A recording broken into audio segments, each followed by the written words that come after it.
dark theme, night light.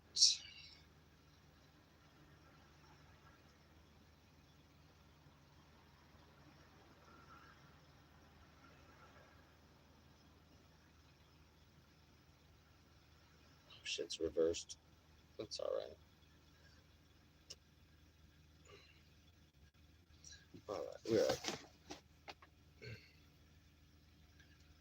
to all messages. Okay. Subscribers only.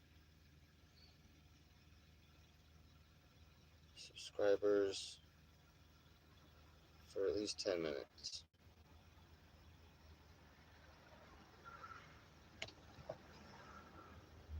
Yeah, at least got to get some subs up or something if we're demonetized forever.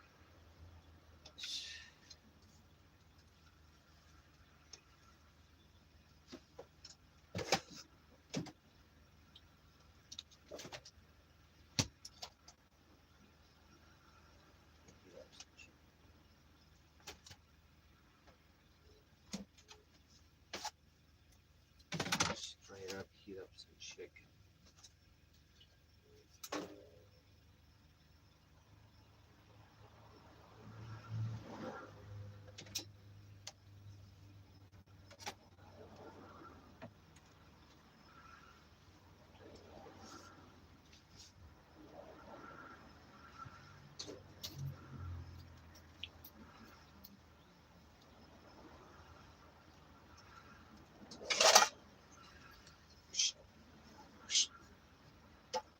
Oh, you guys see that?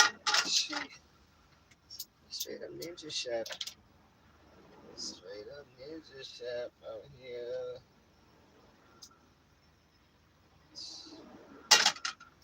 TJ, you crazy.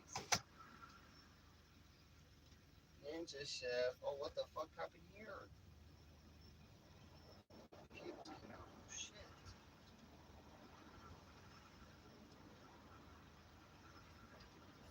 Bro.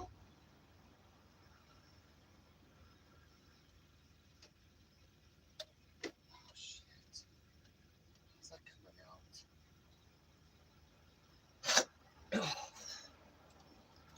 Super Dank, what up? Hold on a second.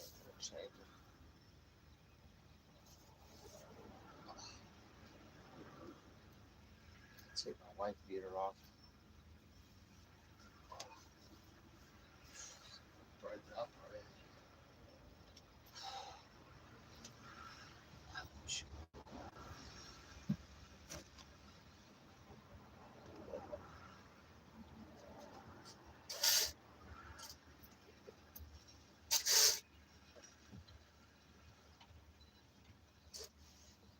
Good boy, Frankie. Gonna heat up some chicken right now. Starving.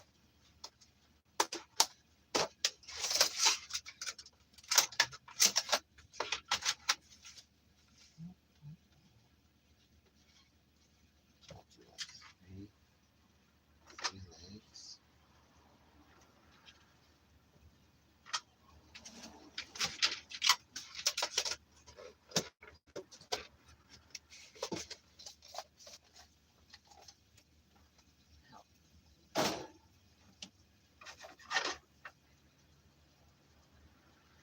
That's gonna take a while. Shit. Yeah, we got tags now, as you see on the thumbnail. And now we're getting ready to go to Vegas. Shit.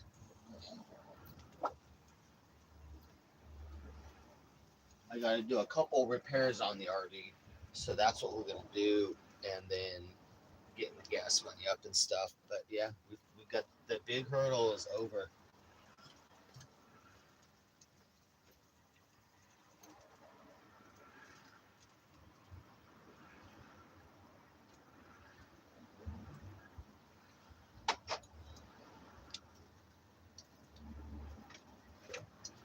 The big hurdle is over. It's just getting the RV legal.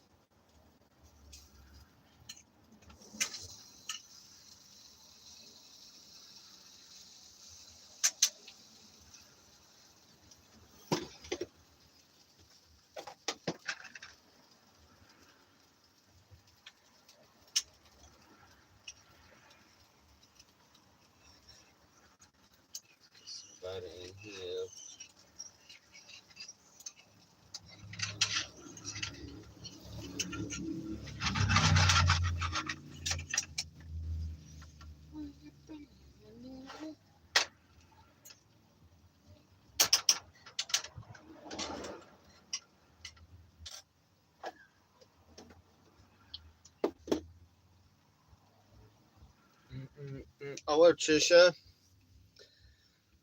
Yeah, I was gonna go live last night, but I was just exhausted after yesterday's journey. But yeah, yesterday, guys, we had to go on a journey, so finish all my community service and had to have that processed, and they needed to process that. But then it would be 2 weeks if I just want to wait. It'd be 2 weeks before it came off the DMV, the tickets. So I had to go. Basically, I went on a 10-mile bike ride yesterday, and had to go to a ticket office and get an abstract, right, and then swing down a couple miles to the DMV and then get my tags. So we got my tags. We're good for another 6 months till next April, and my insurance is good and all that. So that's the big hump. Now we're legal. Now I can park anywhere. What's up, Armstrong? Hey, yeah, thank you to Trisha. Trisha is the only reason that I made it. So, so you guys know, I fucking would have been dead in the bushes, and it's been a very scary ride up here. So I can't thank Trisha enough for having the heart to be like, nope, I'm not gonna let Darren go to the dumps, because that's exactly where I was going. I've been pretty sad too, as well, dealing with like losing all my cats and shit too. So I was like, fuck it, man. Sometimes there's just so much craziness in LA. So I really appreciate that. So I'm indebted to Trisha.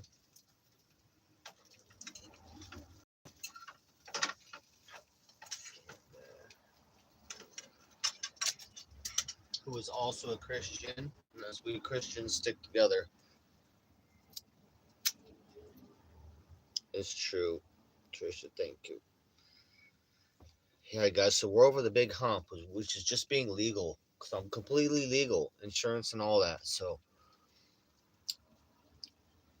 got a couple things to fix on the RV, no problem. And shit, I'm kind of in shock. Like fuck, bro. So I've been just my mind today transitioning. I was all worried today. Barely even ate. I was off weed for like a day, so it fucked my appetite up. So I got a little bit of weed.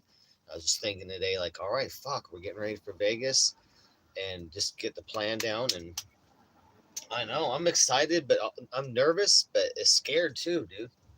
It's scary just driving to a new city. Like, there we go. Just go on the streets. Like, it's crazy. But I'm good at it though. I already left Venice twice already. This will be like the third time I leave Venice. So it's not like it's not so last time it was emotional, the first time. But you guys know that we tried to leave Venice last October 2024, right? And I left, went to my mom's. I was like, I don't know where I'm gonna go. I'm gonna keep traveling. I'm like, I don't know where I'm gonna go. Just do it. And then they put a ticket on my registration, so I had to come back. And then they put more on. Then we left in March to go to Newport Beach and Huntington Beach to make a new life there. And we had money for registration, but then they put another ticket on that, a $200 ticket. So I was like, fuck, bro. I was literally at the DMV going, no, dude, another one you put on here? So fuck, we had to hightail it back. But that wasn't a problem because Newport Beach and Huntington Beach is closed off for RVs. Unless you want to pay $80 a night on the beach, get your ass out of there. They ain't having you there. So there ain't no RV living or car living or van life living in Newport Beach or Huntington Beach. That's Boomerville, and they're serious about that shit. They got a lot of money. They ain't tolerating none of that. So I survived one night there. I was surprised. My RV was right on the beach, right there.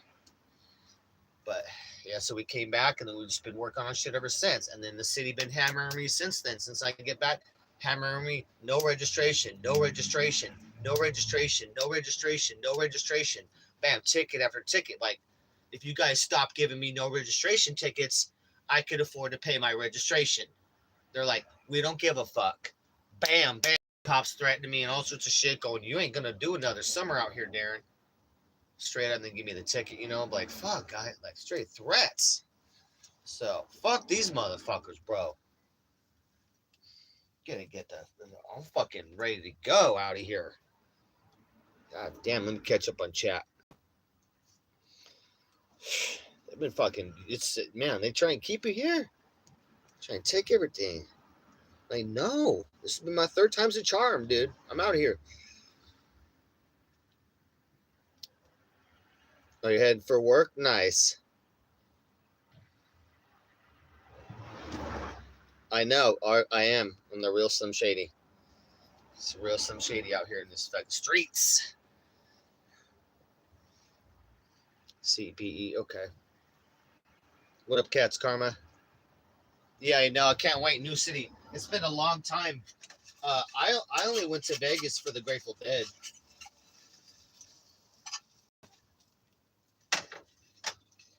I've never been to Vegas and not have it be the Grateful Dead. It's been a long time, but like I don't know what that's like. But yeah, it's a brand new city. It's huge. Right now, it's a failing economy.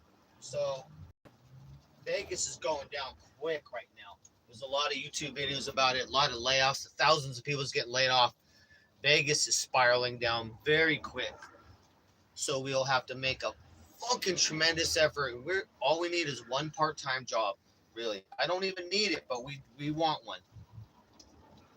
In a city of whatever, a couple 100,000 people, they got one motherfucking part-time job for DJ Darren. I'll put out resumes until we get a job, dude. We'll get one. So there's gonna be one there, but there are thousands of people being laid off right now.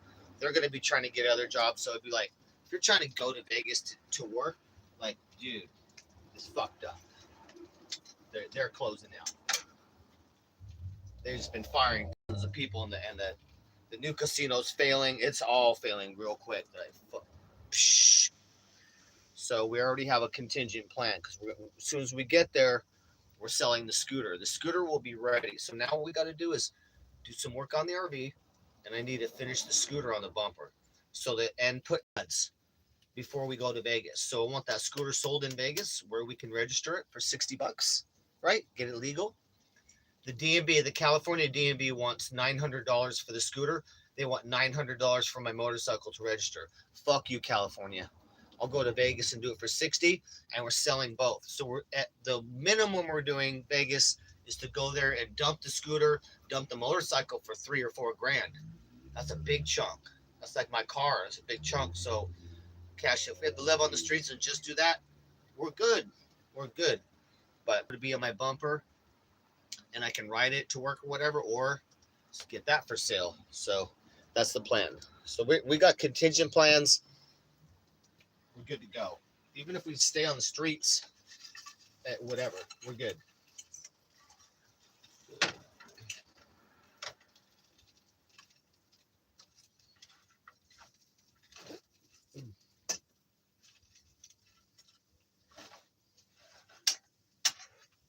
I might try the coffee cart out there, guys. That was gonna do it on the boardwalk.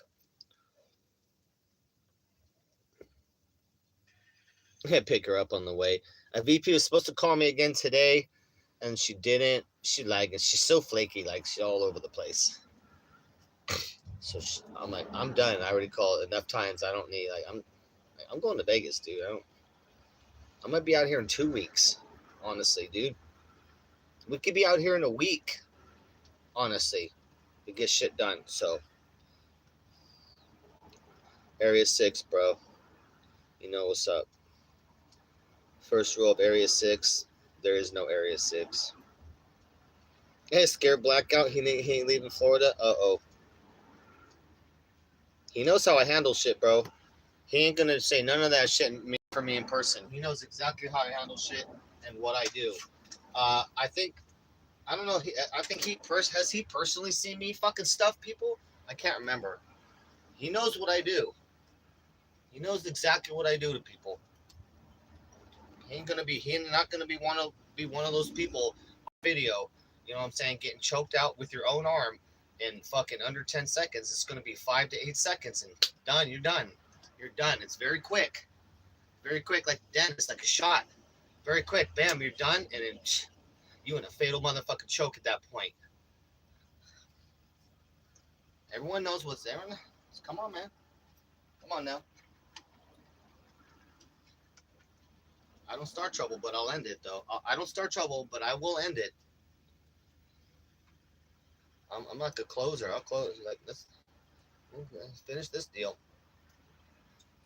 But anyway, let's keep it positive. I know I super dank. Shout out to Turbsky too. Turbsky gave me the heads up that Show Speed was going to be in town in a few days doing the tour. So I sub to him, keeping an eye, and I was sleeping or something in the RV. Turbsky gave me a hit on my phone. Said he's at the fucking Venice right now. I'm like, what? Turbsky's like my boy. All last year too as well on a snipes. Turbsky gave me a heads up on who's out there. Like, let's get him and shit. So Turbsky gave me the heads up on Show Speed. I fucking rushed and put my fucking roller skates on there. I roller skated down there because Show Speed was roller skating right there. I'm like, oh, I'll put my roller skates on and go help him roller skate. You know what I'm saying? So I rushed down there, but he just took him off. He was at the skate park with my homie, Clayton, my big black homie and shit. He looks like Dennis Rodman. So my homie was teaching him how to skate. And I got in the video and stuff. I got Prime Video. They got me on the video and everything. So it was pretty cool, man. And that was just it's just a big mob of people all the way down Venice. I had never seen that big mob of fucking people for somebody. Fuck. That was a celebrity mob crowd. I got pushed by fucking security guards too. Like that's straight. They're saying, I'm like, whoa, I'm on skates, guys. They don't give a fuck. They're like, boom. He's surrounded by like about 6 big ass black dudes. Big motherfucker just pushing. They just love everything. Fuck, bro. They're just pushing motherfuckers like they were getting fed to do so. They look like they're fed to push people because they're big. I love that. I love being pushed and shit, shoved. I'm a sicko.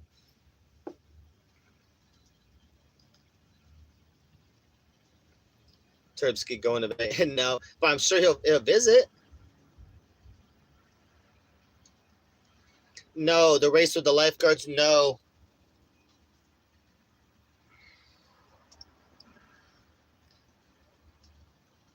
I had my roller skates on, and they all went to the sand.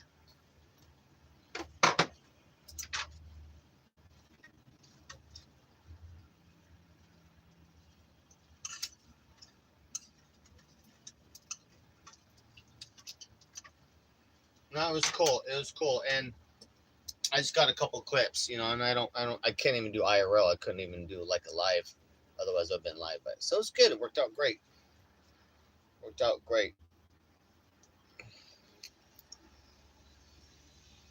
But yeah, people are fucking fanatics.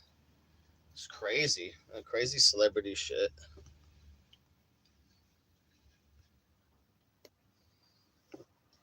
I know, dude. It would have been if we were peaking. We'll get back to that again. Kind of taking a break because of the equipment and just got to get my life back together. But then we'll ramp it back up.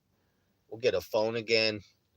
Get the gimbal, so it's all steady video. So good phone, the gimbal, good internet, and then phone service, and then start fucking with shit again. But first priority is job, working, and all that, and then I'll be able to have fun and have some money to do so.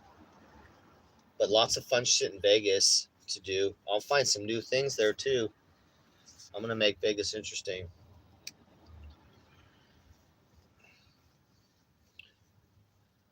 The status on TB Patriot. The status on TB Patriot. She's supposed to call me today, and then she didn't. She know how crazy she is, flaking all over. So she said she'll call me tomorrow.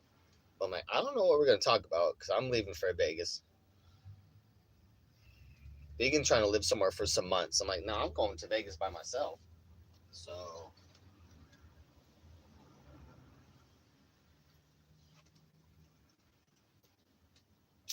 but first destination is my mom's house for a day. I'll visit my mom twice and go to church. I like the church out there. And then I go to Strokoff's mom's house. So we go fuck with Strokoff and Eric. And maybe we do Fight Club and some shit and do some karaoke. We go fuck with Scribbles. So we'll be out there for a couple days. Hopefully I got TTS Immediate going and get donations up and get gas going, and then we get on to Vegas. The fuck to Vegas. And I just sell the scooter when I get to Vegas because that's my only money when I get there. So That has to happen. I would have sold it here, but fucking DMV wants $900. I'm not giving $900 to the DMV. That's just not gonna happen. I'm like, that's a lot of money, dude. That's a lot of money to not. I'm not giving no money to the DMV. They raped me enough.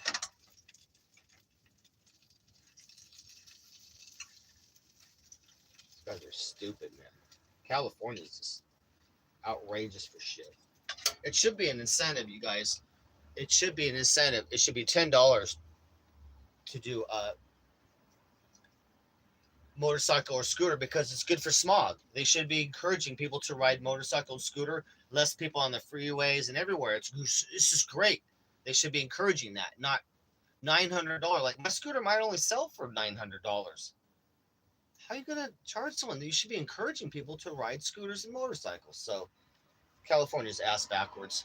That's why Trump's invested. What's up, Gray? That's why Trump is investigating the LA homelessness, all of it, the whole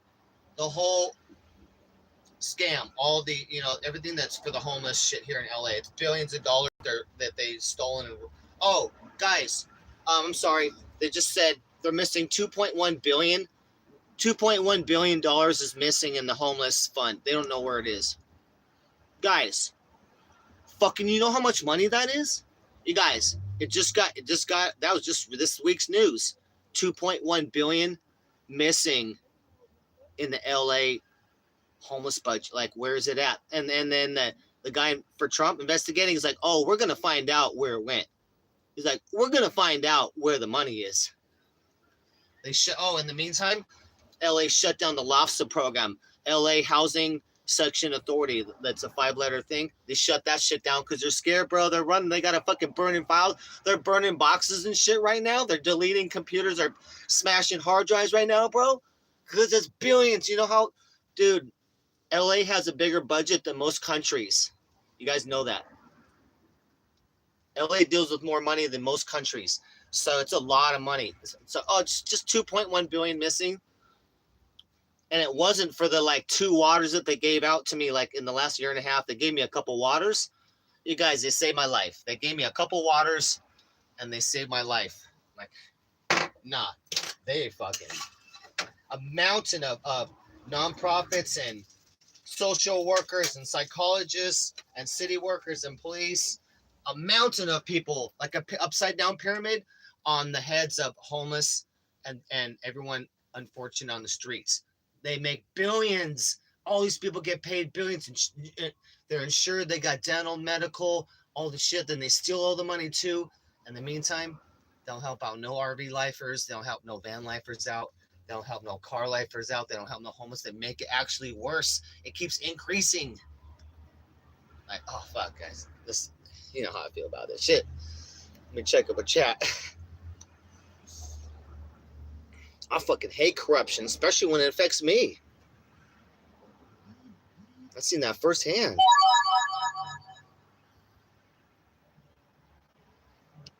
Let me catch up a chat. Hold on a second. Viva Las Vegas. I'm scared and shit.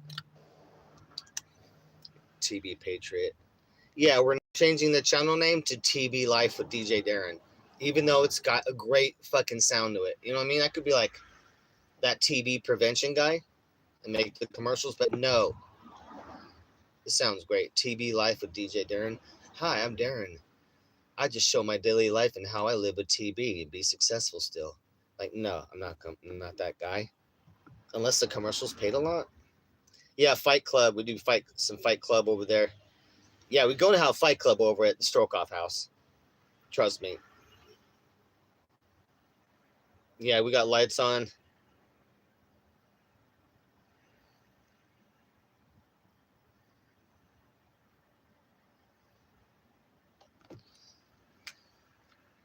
I'm not scared of Vegas like that. I'm just scared because the job market's dead. That's all. I have no fear. I'm just scared to move to a new city because it's like I have to steal water when I get there. Steal water, illegally dump the gray water and shit. Like I have everything I know here. So when you go to a new city, it's like I have to find all new resources again. And that's the scary part, not the people.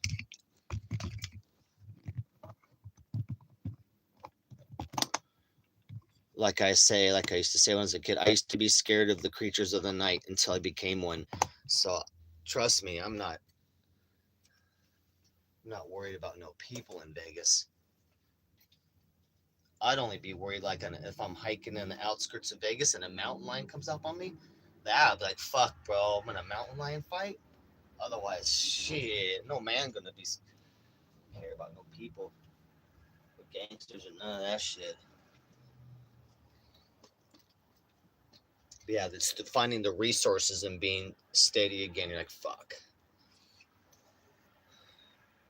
but it's good. I've done this many times. I already did 2 years of RV life 15 years ago too. Like I'm used to going. Like I got to get out my whole like a city model. I have a blueprint that I do when I go to a new city. I got to get that down again, like a checklist. Every city's the same.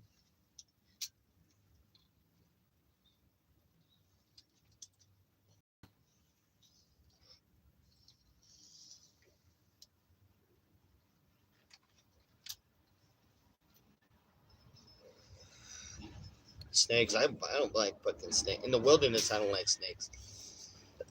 Well, honestly, I don't care.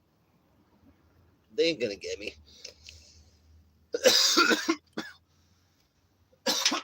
Like I'm burning up. I still got like a little fever.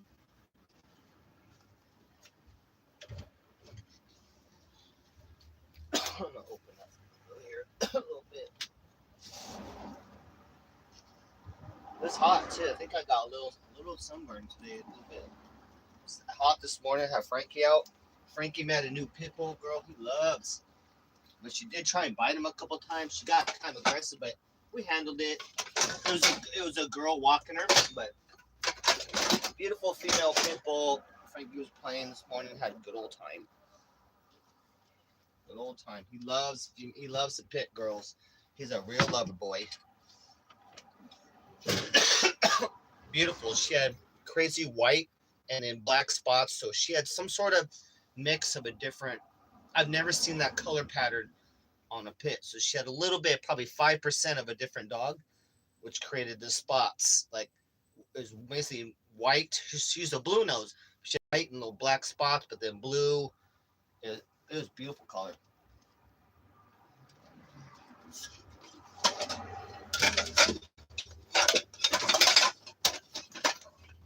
All right.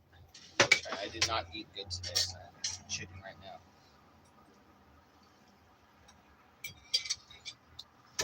Some chicken.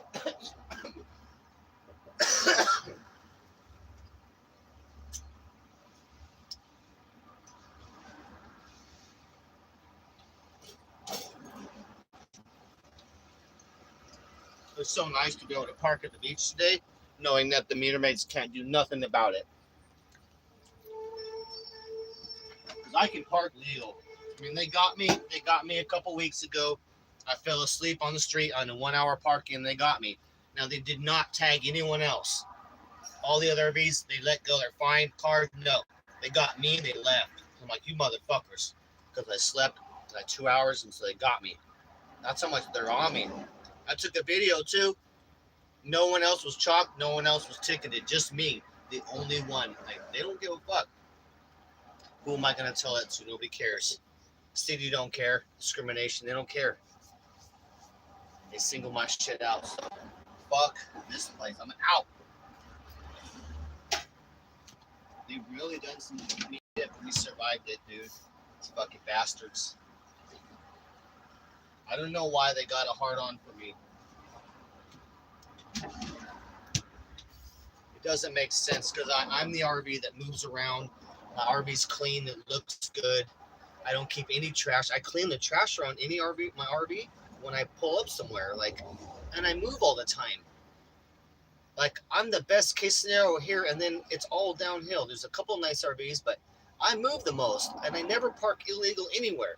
All the other RVs they do, and I'm like, Why do they fucking pinpoint on me when I'm the legal one trying? I move around all the time. I'm like, it doesn't make sense money wise either because I just did community service, so they don't get their money from that. So it's impossible for them to extort me now. They can't get me now. I'm protected. Well, we're leaving anyway, but goddamn, bro. LA is just a city. This is the monster. They are not helping out the homeless or anyone down here. Yeah, so we got the regular smoke alarm. We got the carbon dioxide. Yeah, we good. Carbon dioxide, smoke alarm, and then we got the temperature, the thermostat. Brand new thermostat. This brand new thermostat right there, dude. No, it's just a little click, the old school click one. Non-digital. Non-digital, so it'll last fucking another 50 years. Yeah, we keep it safe out here. We keep it safe. Always my batteries in all the time. We keep it serious. Carbon dioxide is a silent killer too. A silent. You won't smell it. You'll just die. I don't know how my RV can only produce that through the engine. Like you're not gonna have there's no carbon dioxide leak or tanks, but your motor would be. So I don't know why. But we keep it safe. Yeah, no fires in this bitch. Oh, that reminds me. I need to get a fire extinguisher. Shit. I've been having one way too long without one. That's a big fuck up.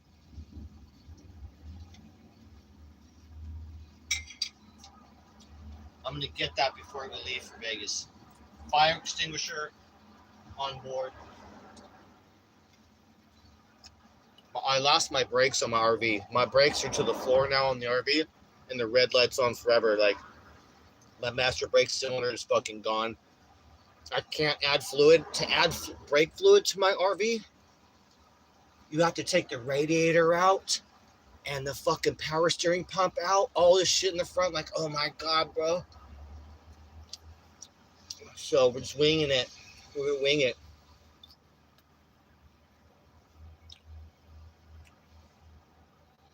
I'm gonna do some work on Vegas. Some stuff I just not gonna do here. I'm done. I don't need to do it here. I can drive at night to Vegas and the RV be fine. I have enough brakes.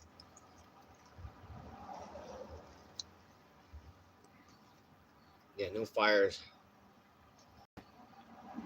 Yeah, my house has an engine. And there is some sort of leak too. Something comes up from the engine bay. I have to dig. I try and dig in there and see. I have to take my dash apart again and see where the leak is.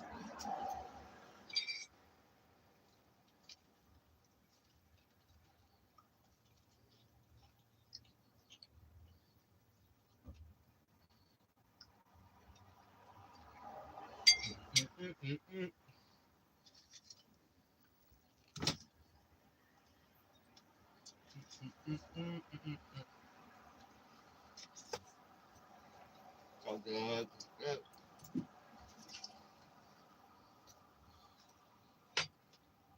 I did not really eat today.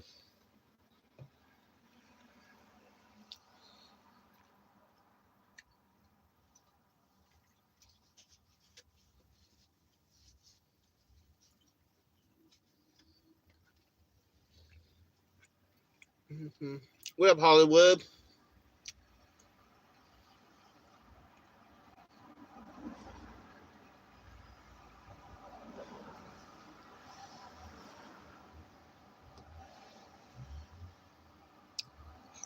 Yeah, that Flintstones. Pretty much.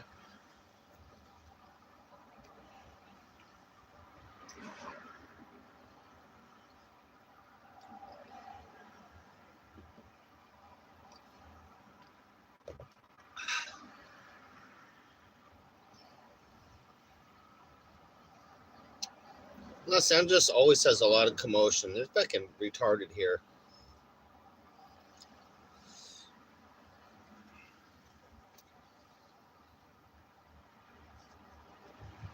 A lot of corruption. Fuck ton.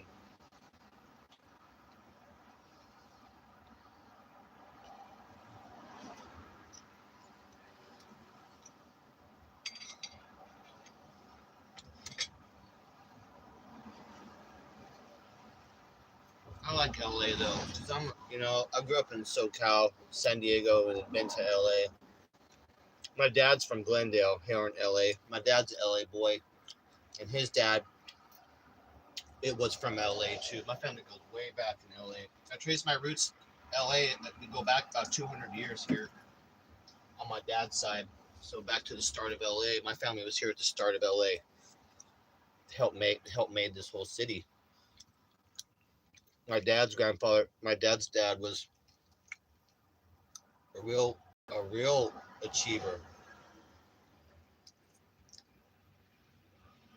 He built a lot of shit, and he was a barnstormer, a pilot.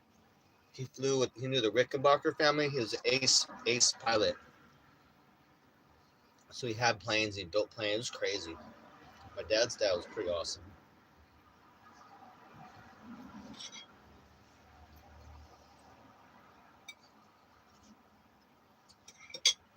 Both my grandfathers died the year I was born. So I had a step grandfather, and he was cool, but he's real quiet. He would watch golf. He's real quiet, but he's real nice. So I didn't have grandfathers. And my dad was a dick and liked to beat me and be mean. So the whole fucking male side of my family was gone, and then my dad that was there, very violent and angry, and just not good fathering. So I grew up a mama's boy. I had a great mom. Still have had still got a great mom. I had a great mom growing up, and she had to take over after my parents got divorced, and my dad wanted to move on with his new family and stuff. Kind of leave me and my sister behind, and my mom had to pick up all that slack.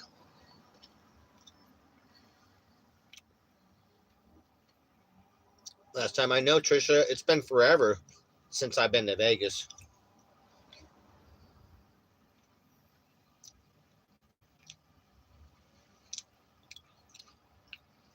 Summer Page probably because it's going to be flooded right now for people trying to get the positions I want. I want to be a waiter or a busboy minimum, but waiter or a barista at a coffee shop. The thousands of people that are laid off and being laid off right now, they're going to be flooding that market because they've got rent shit to pay, man. Families. I don't blame them. All the dealers been getting fired. All the casino people fired. Shit is a lot of people losing their fucking jobs. So it'd be probably, and because strip club it's a difficult job. You can't just jump in and be like, I'm a strip club DJ. And these clubs right now, they're suffering. A lot of strip clubs, they quit their day shift because they're not making any money, so they only have a night shift. Traditionally, strip clubs have always had the day shift and the night shift, but they don't even have the day shift anymore. So I bet you they're pretty serious about having a good DJ. So my hopes are up on that because I'm hella qualified for that and really good. So even though there's only 21 clubs, so you probably have 21 clubs with mostly night shifts. So you probably only have less than 40 DJs in the entire city working, right? Less than 40 people working. But I'll be better than the majority. That's why we get in there and we do the interview. We do the live test on the shit, and then they go, okay, we're putting you in. I go, fuck yeah, you are. I have a whole strategy I do. I spy on the clubs. I get in the clubs. I spy on them and start talking, and I talk to the girls. So I'm in there checking the club out before I interview. So I've already seen the club Friday, Saturday night at peak, and I've talked to the girls. I'll get some of the girls to I don't need to get them. They'll just start liking me, and they're like, oh, I hope you get hired. So the girls will give me inside information, and the ones that like me, because I'll be like, no, I don't want a lap dance. I'm here. I'm a DJ. I'm just checking out your club because I want to work. I want to see where to work. And they'll be like, oh, okay. So usually they'll be like, oh, okay, yeah, because fucking Joe, he's a shitty DJ. And they'll tell me all about the club and everything. And then I'm like, yeah, fuck that guy, bro. And I'll tell them this is how I run the shit. And I'll I bring mints and little candies. And I got a little chart. Each girl's got their chart for their songs and shit. I'm organized. And she's like, oh, I love that. And then they'll already have a team of girls putting a good word in, wanting to, telling them to hire me. That's because I do recon, professional recon before I go. So I already seen your shit Friday, Saturday night, and then I fucking meet with the manager, and then already got people on my side. That's how we do it. I've never failed, but it's a I do a lot of work to get in that. Shove my fucking way in there. What up, WW? Yeah, I'm coming up soon, bro. The legal thing was the big problem. Now I just gotta finish a couple things.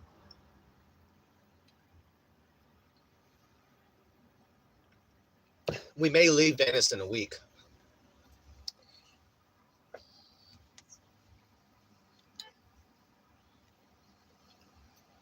I gotta really figure shit out tomorrow and go, okay, I gotta fix a couple things on the RV, figure out where to do that. I need to get the money for that.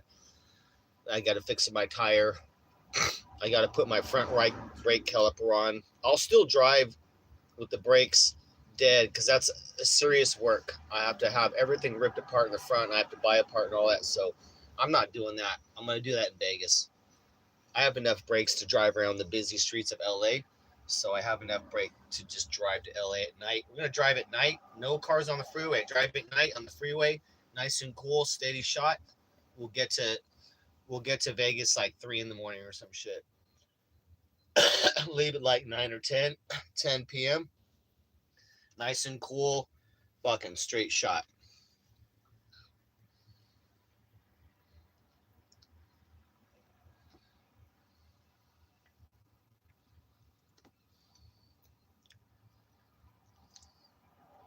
We're loading a truck. Let's see. Yeah, I might go nuts, WW. Especially with no tips. I need to have an enjoyable job. Not spoiled, but then that's be waiter, busboy, barista, some shit like that with tips. Stuff that I've already done that I'm really good at. If I'm in a boring job, I'll bail, dude. I can't do it. I did my string of terrible jobs. I'm done like that.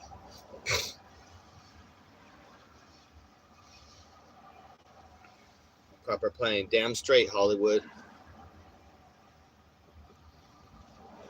26 hours to make it from Arizona to Ribbit.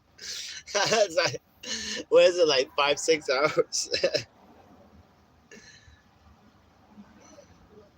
Guys, if you could have just seen Vegan's car in person, that car was the most fucked up car I've ever seen. The damage all around, and at the end, the front just fucking annihilated, missing bumper, and just annihilated. And then you look inside, just piles of trash and fast food shit. You're like, oh my god, this is like I've seen. I know people that live homeless in their car. Like, you know what I mean? Like, it's a lot better shape. Like real homeless shit.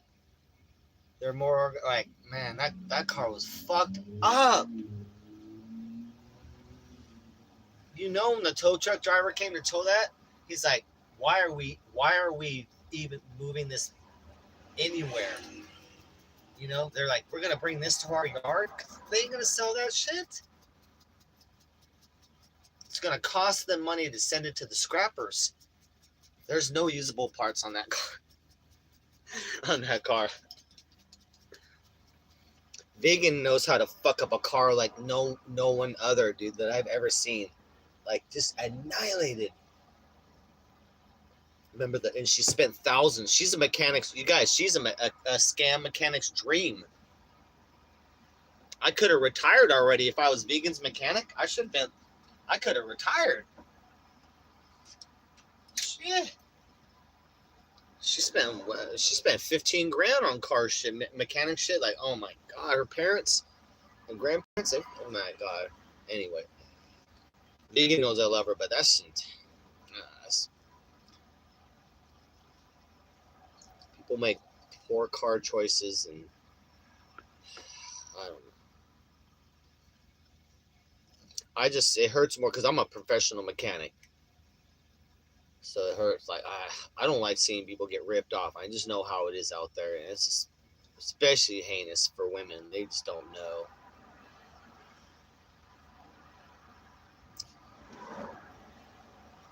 Let me catch up on chat.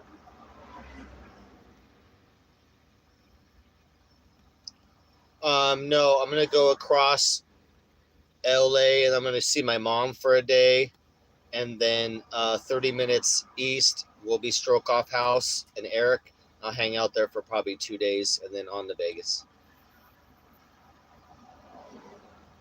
And Scribbles, I want to hang out with Scribbles again and chill. VP is still streaming, yeah, Hollywood, on her channel, Lord VP.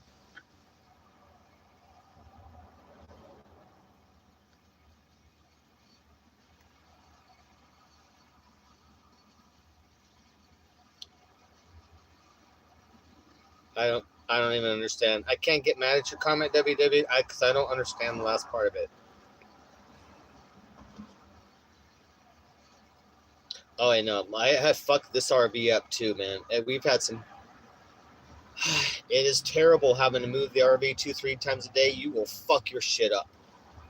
I have fucked this RV up, but luckily I'm a guy that can make perfect repairs. But I just make a list of shit for me to fix, Well, I'm doing it though. I'm catching up. I'm ahead of the repairs right now.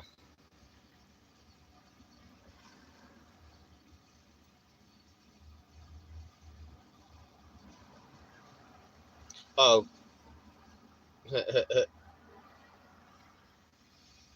I was behind.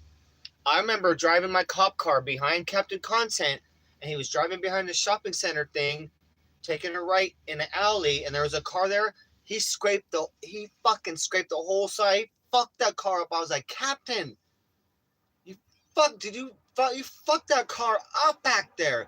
Cause you know what I mean? Like he was turning and just grinded most of the mid to all front of that fucking car. I was like, holy fuck. Scraped by it. It's like, I'm like, and he was all pretending like he didn't notice. I'm like, oh, you didn't notice because the RV was hard to fucking move around. It's like scraping around this, slowing down. I was like, holy fuck, bro. I was like, let's go. Get out of here. I was like, let's get the fuck out of here. He fucked that car up. Captain's fucked a lot of cars up. Captain has fucked a lot of cars up, in mine, allegedly. No, fuck you, Captain. You little bastard.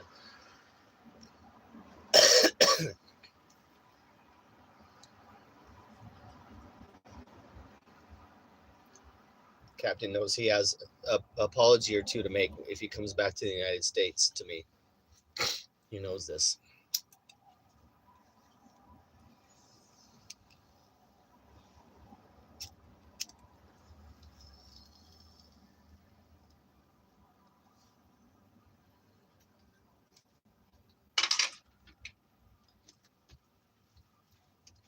Yeah, he on the hit list. Captain's on the choke list. Oh, Trina? Yeah, what did Trina finally get for years? Does anyone know what Trina got? I thought she got 12 years or more. I'm not. What did Trina get?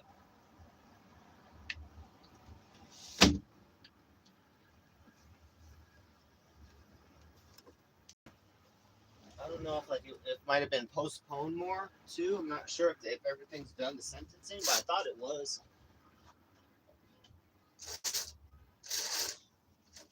I was Trina's friend until that.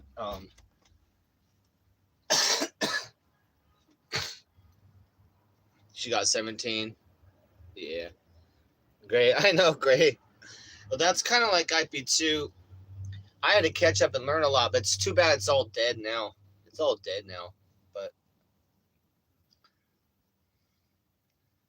all the good part was already over. I got in the last end of all the good times, and then it was out. 2022, that was it. But it was a fun year. That was a great year. Still a great year. Trina, I was good friends with, but Trina asked me for money on Instagram. After she got busted for that, trying to build a fund for jail or some shit, and I basically left her a simple message saying, "Let me tell you what,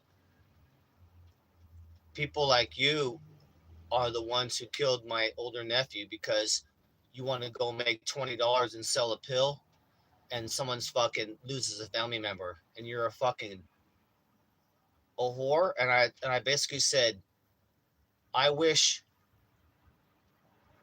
I could pull the lever on your execution."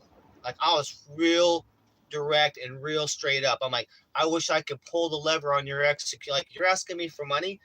I want to pull the lever on your execution." And I used to protect Trina from Gucci's. Like, I protected Trina, and like I do all women around me. But I was friends with Trina. But if you don't know, Trina went to prison because she sold some pills that had fentanyl in them, and she killed a 19-year-old girl. So a 19-year-old teenage girl is dead and gone now, and her family's been having to celebrate Thanksgiving and Christmas without her ever since then, and forever. It's a fucking life sentence because that fucking cunt whore wanted to make $20, like all fucking faggot drug dealers that want to sell shit. You want to make 10 or $20 and then someone dies. Fuck you! I'm gonna throw you in the wood chipper in Minecraft. So that's the short story on that. So it's a real simple message. and then Trina went on, to be lying about it and said, "Dad, Darren's been hitting me up on Instagram." And what? I'm like, "No, bitch. You hit me up on Instagram asking me for money. I told you to go fucking die in a fire, and I wish I could start that fire." And then I blocked her. It's crazy, and she's all shit cunt, bro. So that's how I feel about that, and that's because it's personally affected me. But before my nephew passed away from the accidental overdose, it didn't affect me like that. You know what I mean? I wouldn't have been upset at her. I probably would have been like, "Yeah, it's too bad you're going to prison." But when it happens to you and you're doing a life sentence now, fucking favorite family member, your kid, and like, it's kind of that. It kind of hits different. So fuck Trina. She's rotting where she should be. I had plenty of chances to be a drug dealer, sell cocaine and I'd be mega rich. I never sold anything but weed, and I could have done anything I wanted. So I have fucking morals in my life. Even if I'm gonna be a dealer, I'm gonna just deal weed and shit.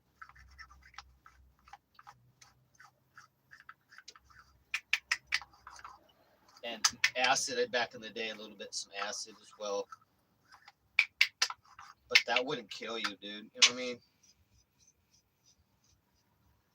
Then there was an incident where some people were on acid, and then one girl was like standing on a ledge on a parking garage, like tripping. And I was like, "Oh no!" Like, and she was almost gonna go off, but being confused, and it's like, "Oh, that was the end of that." So I was like, "I don't want nothing to do with none of that because I don't want to be responsible for anyone freaking out or getting hurt while they're high, stuff like that."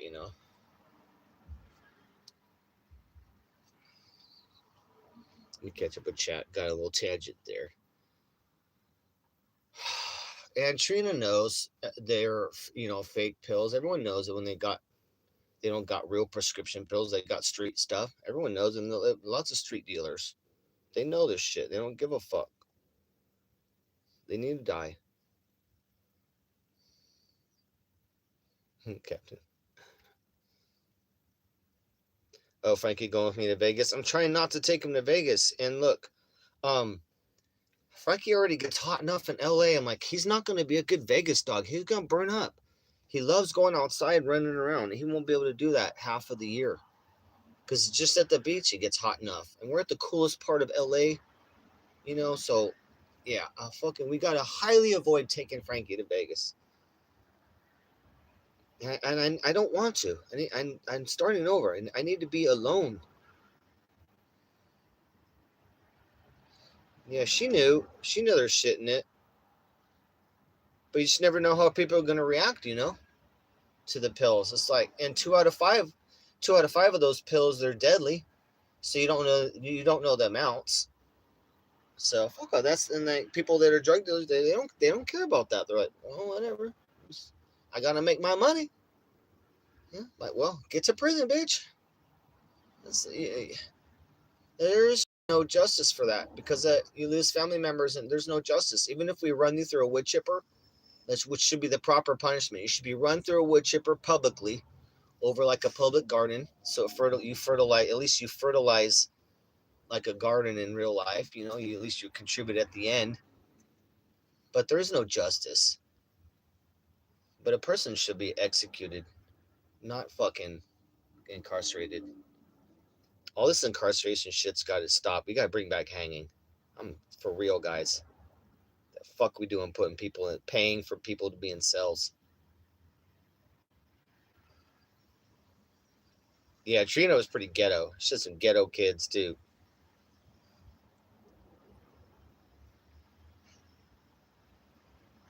I know. I'm not adopting any more. I'm not adopting any more doggies. No more adoption. Well, fostering. No more fostering. I will adopt a kitty. What up, RV Flies?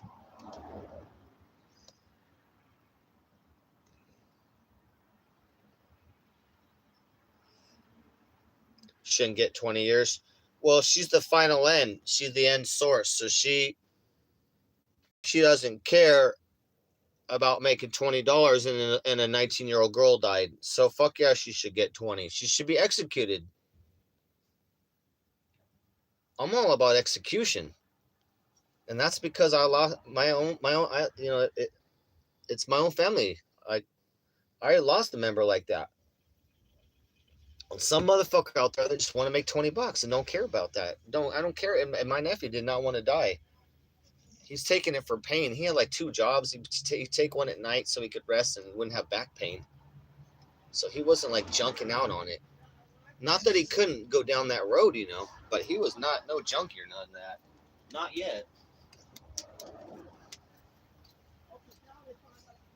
He just got to fucking shit that was too strong and fucking died. Because he had taken multiple pills before. The amount he took, he had taken more than that before.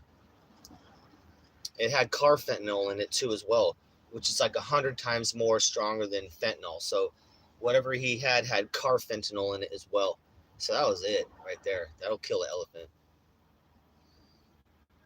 They never found no one paid any price for that either. And it sucks. I wish I was a millionaire and I could have gone to the city and found that person and executed them. I wish I had the money and resources to go there the day after he died and to take care of all of it. And I did, and that hurts. It hurts. Someone out there is guilty of murder, and they shouldn't be here. Anyway, let's change the subject. I'm getting pretty gnarly.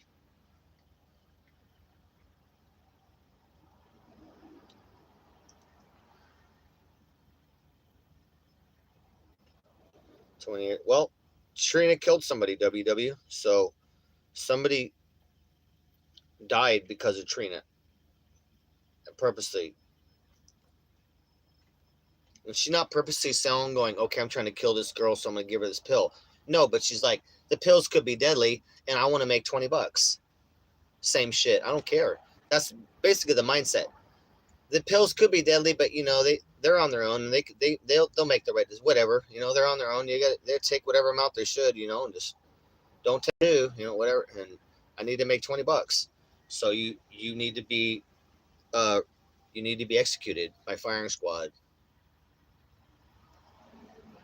That's not even my girl. I would be like, no, I'll do it. I'll pull the lever for that family. I'll pull the lever for that family. I'm like, yeah, I'm like, Your Honor, I'm here on behalf of the family. Yeah, I'll be pulling the lever today on Trina's execution. Yeah, I did volunteer, and it's a great honor to be here, Your Honor. Thank you. My name's DJ Darren. I'm here to pull the lever today. Motherfucker, pull that fucking lever and shit. But I'll be like, tell me when, guy. Tell me when. I'll be like, pull a little bit. Like, Darren, hold on, Darren. I'll be like, I'm just making sure it's gonna go though. I'm like, not yet. I'm like, I'm just checking. I'm ready to go, guy. Let me know. I'd be pulling. I'm like, oh, fucking, I stopped. They'd be like, all right. It'd be the middle of the statement. Like, all right, we're gonna execute in like 10 minutes, but we'd just like to give final statements. I'd be like, bam, nah, we're done. Final statements are done, motherfucker. I'd be like, we're done here. Boom. No. Final statements. No. Go. Shut this motherfucker down. You can all go home. There'll be no final statements here. I would, and you know what? I will sleep good at night. I will sleep good at night, and the Lord, I'll be doing the Lord's work. I'll be pulling that lever, doing the Lord's work.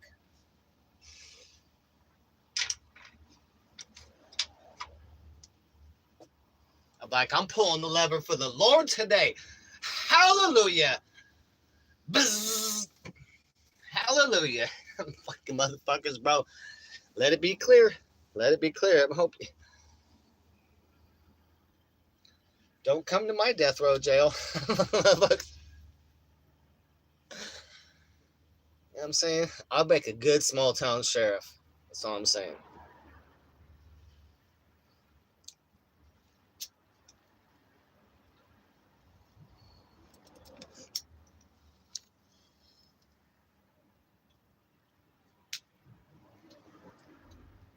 And I'll tell you what, if you guys lost your most beloved family member like that, you would probably feel the same. If you just think about it for a second.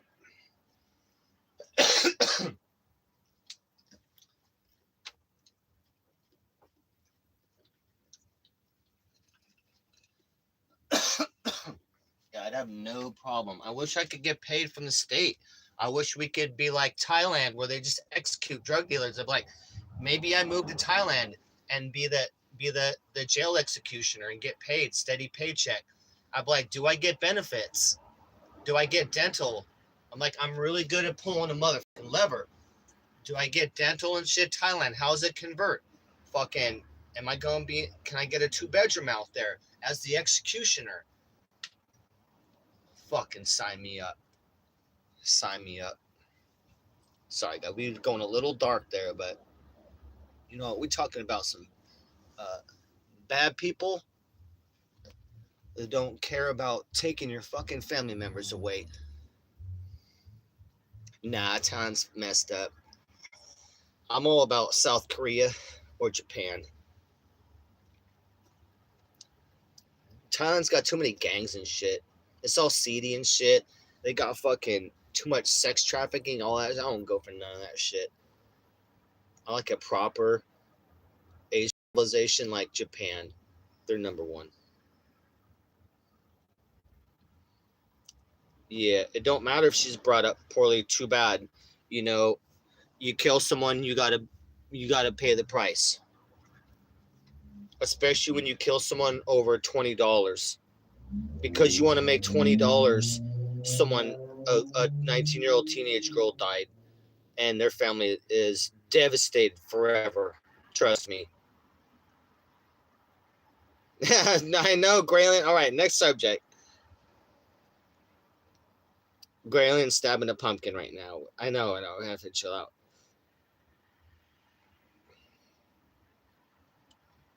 That's a personal subject. That's why it gets me upset.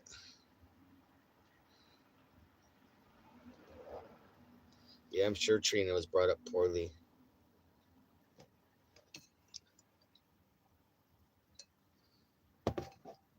It's no excuse for murder. Like, that's the worst thing you can do in life.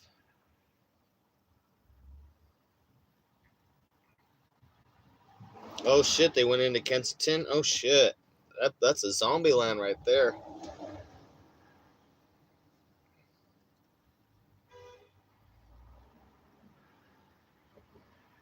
Yeah, I like Vegas too. I don't do gambling. I could care less about gambling or playing cards. I liked blackjack back in the day, and then Texas Hold'em. I'm a real big fan, but I could give a shit about gambling though. I was in Vegas for the Grateful Dead. That's why. I've never been to Vegas without the Grateful Dead being there, and it's when you have thousands of hippies. It's awesome. Vegas is great with the Dead.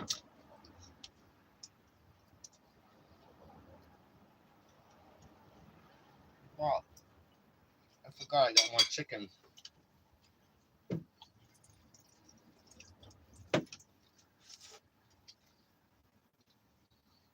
I'm just on a mission there though, just the scooter and the motorcycle, and then we see what's up. How good a job can I get? We'll see how things work out. We got a solid Vegas plan, and we're gonna be okay no matter what.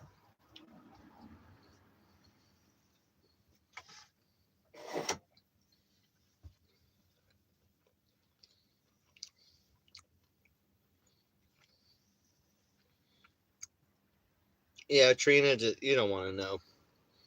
Trina's like ghetto. She's a white trash ghetto girl. She got a couple kids, all fucking trannies.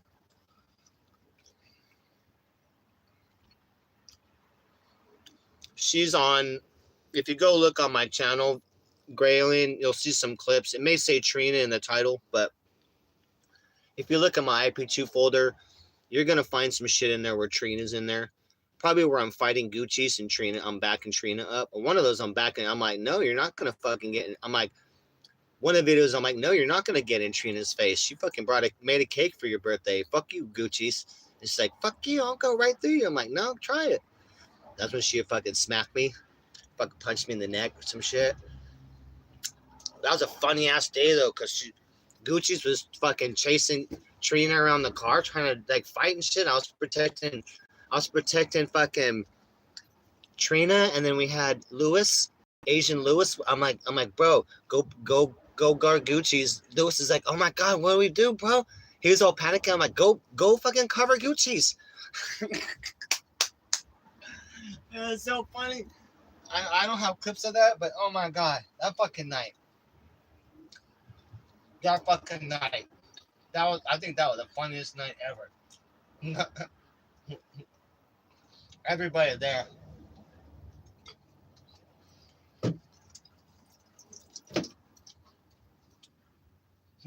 Funny.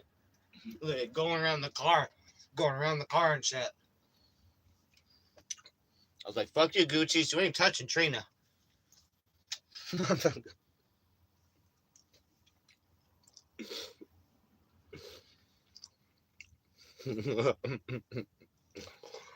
You guys, that's back when there's real content.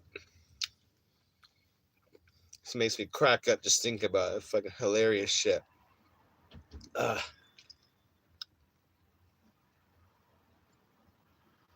Las Vegas area, 2.5 million. Okay. That'd be county, probably. That's a lot. I was wondering what it was.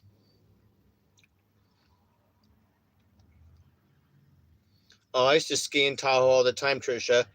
I grew up skiing in Mammoth and then Tahoe as well.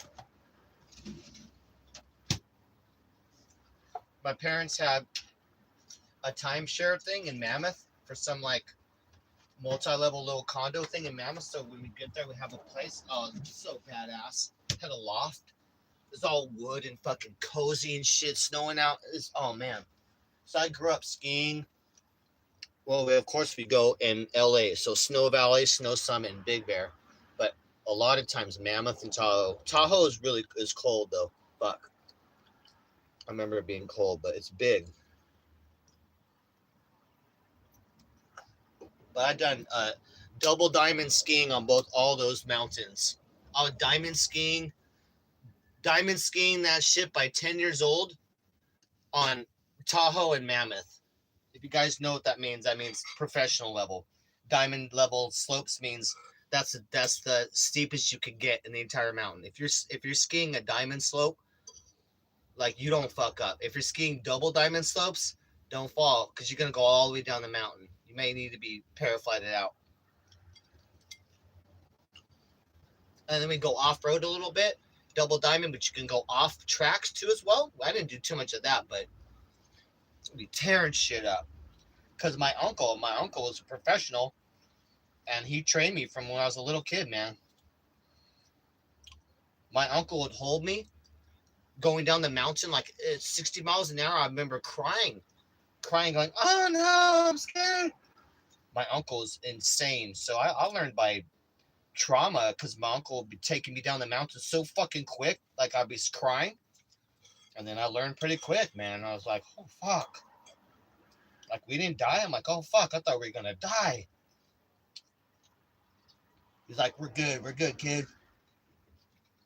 My uncle had horns on his ski poles, like, brr, fucking air horn on his ski pole, dude, because you gotta get out the way. My uncle was like Olympic, like super professional level, but just for fun, like skier. He was insane, dude. And so that's very young, starting 6 or 7 years old. I'd be traumatized, fucking going down the slopes. He'd be holding me, between his legs and skiing down so fucking fast. Like, oh shit. But I learned high speed skiing, like, reluctantly.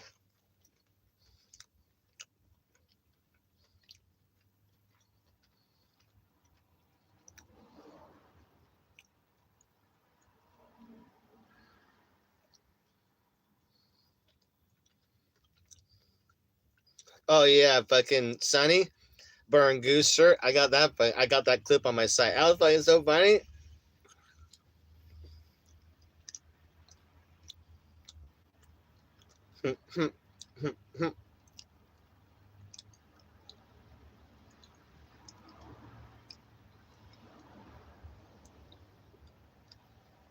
Well, there's a backstory to it too.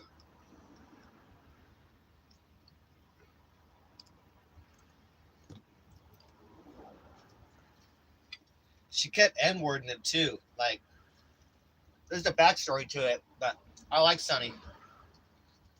Sunny and I have made some good ass content.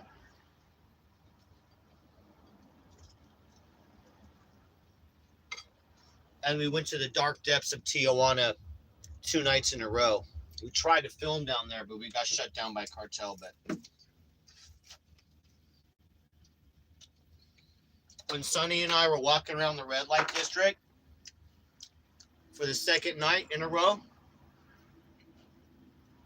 we're walking down the red light. Nothing, no big deal. I'll give you the framing after.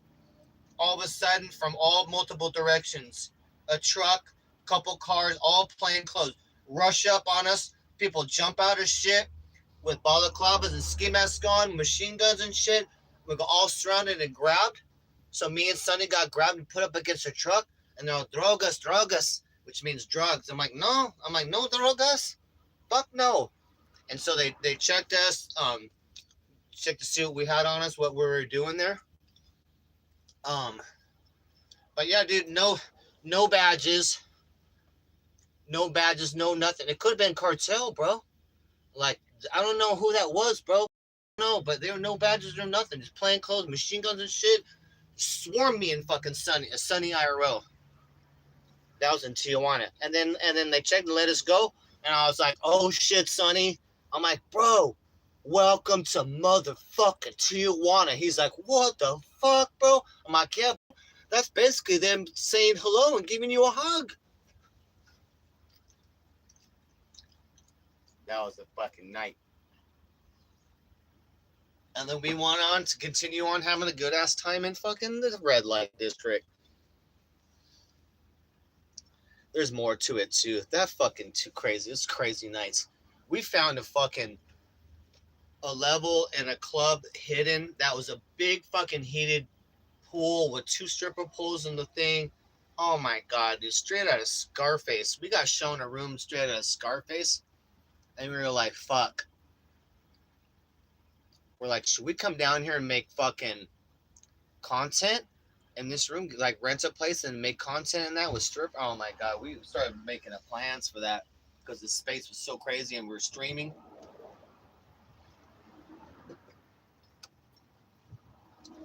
It was crazy.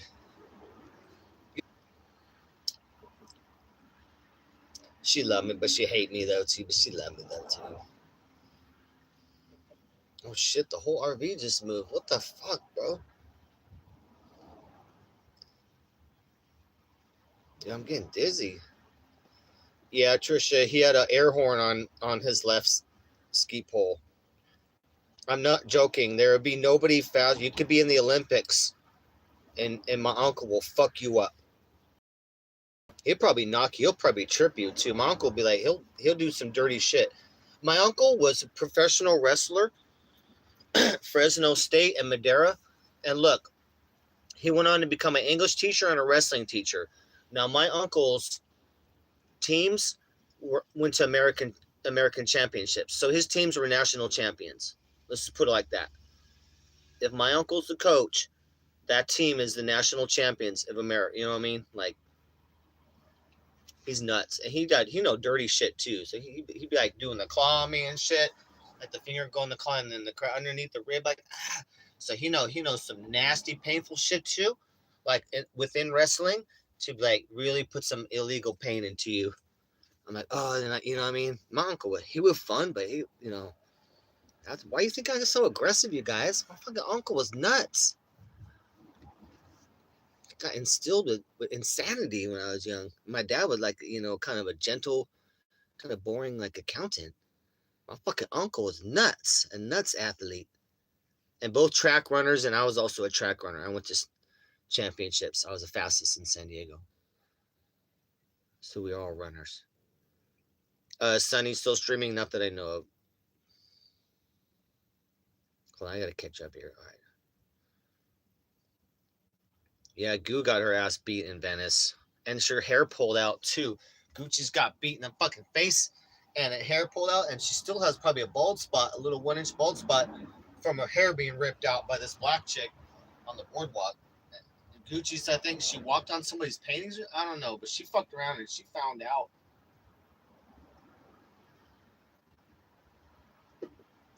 And it is that type of place. Like, Venice is very nice, but if you fuck around, bro, in Venice, like, you're mostly gonna find out. Like, there's that LA. It's not just all hippie shit. Like, there's that LA shit in there, man. And so, Gucci's, guys. You know how she is. So she fucked around and she found out. She'd all be sensitive, too, about being teased about because she had that bald spot for a while. And Captain be making fun of her. Gucci's got beat up quite a few times. I was like, never with me, though. That shit don't go down if I'm around. I don't play that. Nobody's gonna be fucking with my friends. Yeah, Gucci's is number one for, female streamer, just insanity. I have plenty of Goo clips on my channel. Has most of my content that I made, and quite a bit of it's with Gucci's. I'm gonna try and collect more too, just for to have have a database. And I got some good clips and songs. I got a little bit of an IP2 database, songs and clips mainly of me, but good classic clips like the beach fight, and then some of the racy clips, and then songs that you can't even load. You can't even load them on YouTube because it immediately blocks it. Like you'll get your channel taken down. So we got some real dicey shit.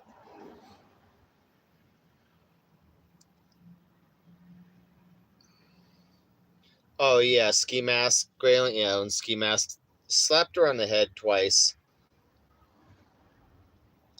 Allegedly, she was talking about Ski Mask's grandma. He pulled up in the Cadillac and got out and smacked everybody up.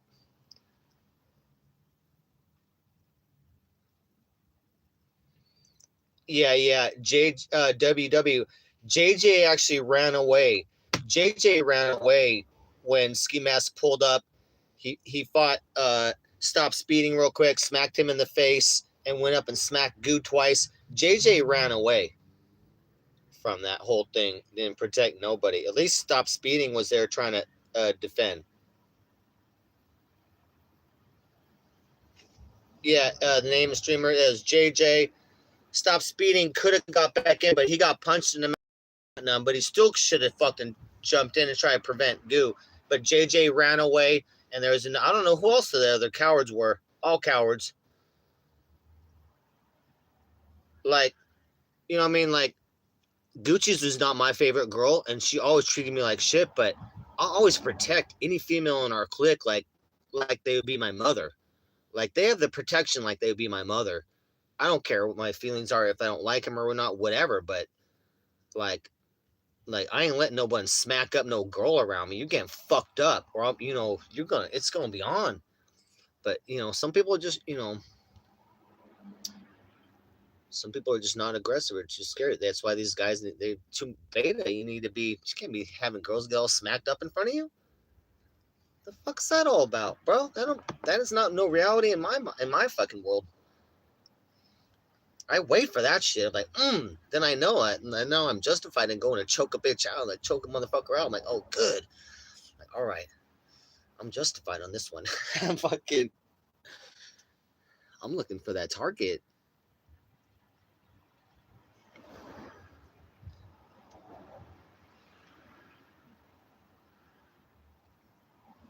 Yeah, they didn't do shit. He didn't punch her, but he slapped her twice, uh, from behind. She got on the right side.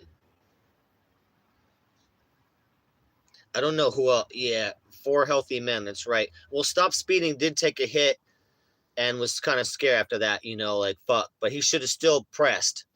He should have still pressed. He had already taken his backpack off, and then JJ ran away, and then whatever the two, they all fucking cowarded out. Ski Mask is only like five.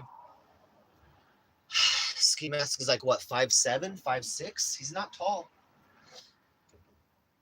He's cocky and he's street and he likes to fight, but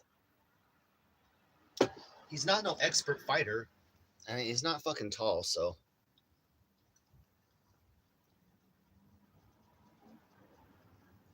But yeah, no, but yeah, that was crazy.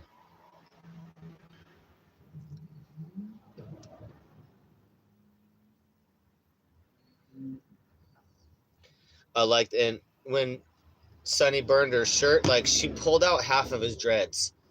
So it's not, she pulled out half the sun. He had to shave his head pretty much after that, because Gucci's ripped out half his dreads from the shirt burning. I got that fight on my channel. Not the full thing, but a minute and a half.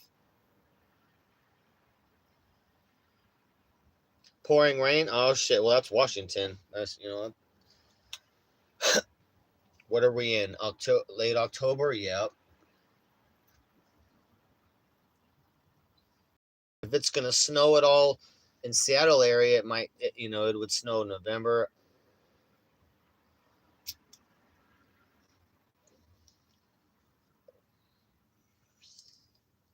November, December.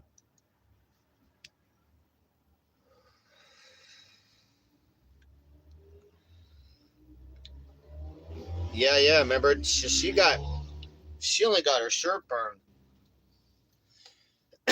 her Jamaica shirt, but yeah, she pulled out half his dreads, and he pretty much kind of shaved. I think he shaved it after that because it's looking pretty thin after that. And then she bought another one, but it's never the same. You know what I mean? She bought another Jamaica shirt, but it just wasn't the same.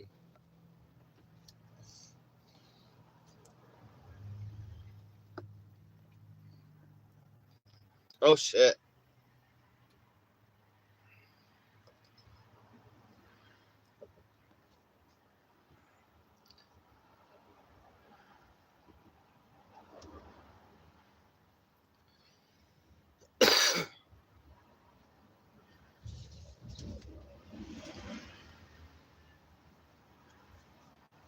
It should be good.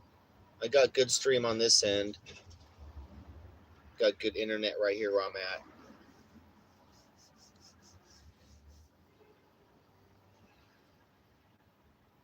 Got really good internet in this spot right here.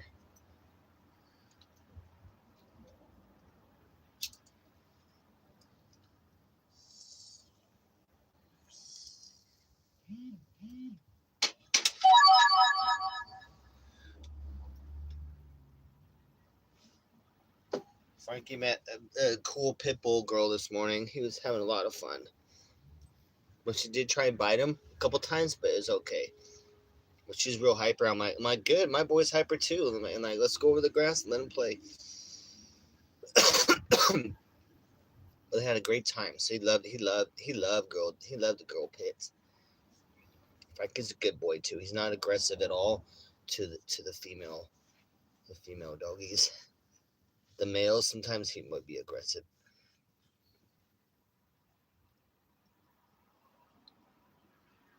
Identifiers. I don't know. I don't think it does.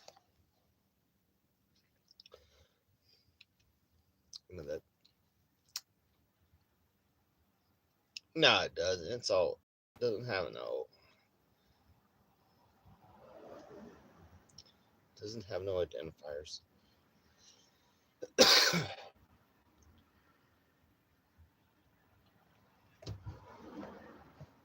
It's blurry too, but that section of it. That's why I took a part of that section because there's nothing on that. Yeah, it's that stupid code from the DMV. It's worthless.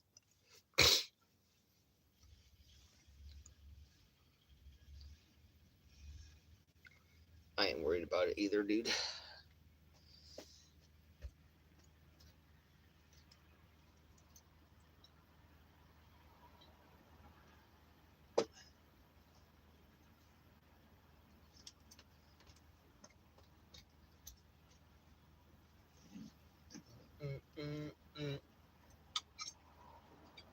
You want this bit right here, bud?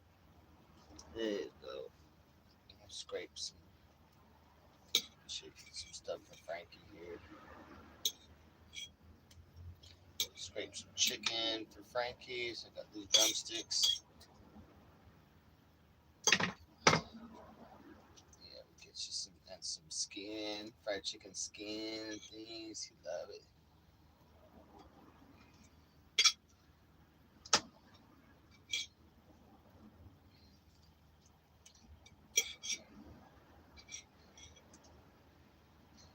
I wish like the girl with the female dog. Wish like I find one that would adopt Frankie too, so they shoot. They would have a girl and a boy. They're like good. They're a good couple. A good little doggy balanced couple. That's the best balance. If you have a female and a male pit bull that get along great, they're the best buds. That really is the best because they don't get lonely. They hang out with each other, and that way.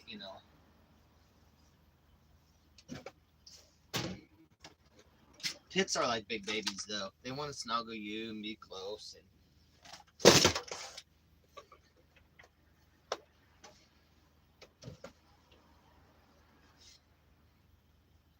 But I always like to have like two, like a male and a female is great. Like even if it's kitties to have, so they have a little buddy, especially for when you're at work.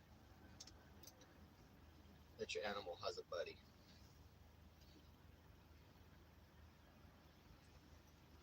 Okay, buddy, here you go. A little bit of chicken bits. There you go. He loves that. Love that.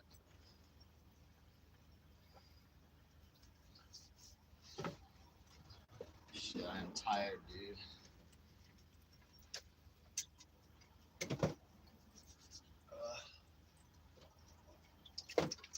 I did not eat so good today, so I'll start over tomorrow. And tonight I had my chicken, so I'll eat good tomorrow.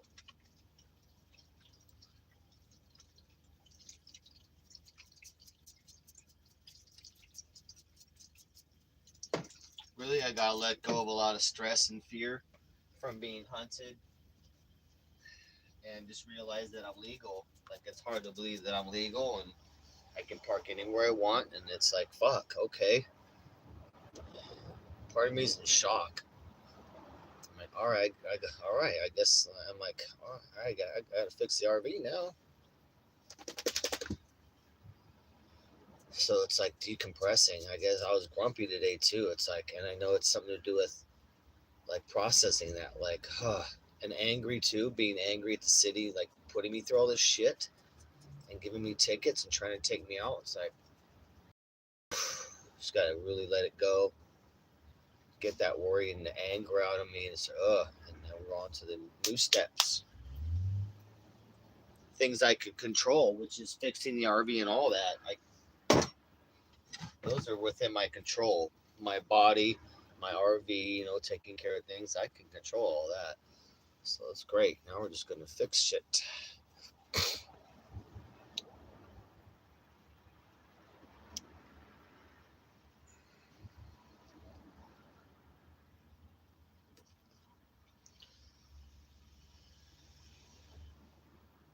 Oh yeah.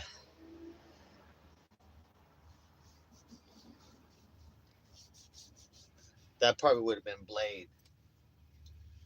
Or there was another Mando.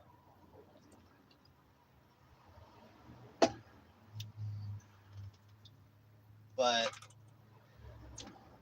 it didn't go down like that. But I'll tell you later, though.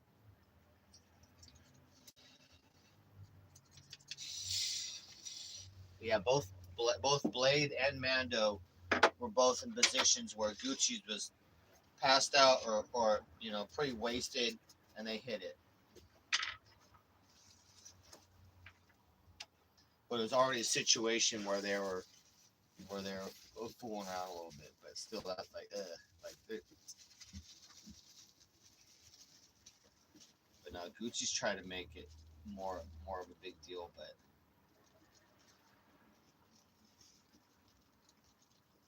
yeah, that was a big mess. That was a big mess.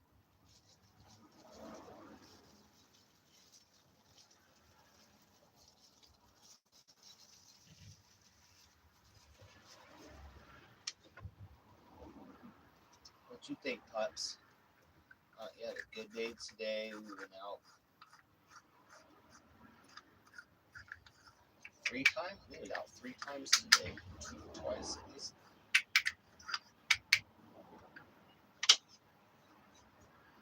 We do the sunset walk. We were out early in the morning. It was real hot, but then it became into semi-cloudy day. But we were walking around like 7 a.m. 7. And it got fucking hot out.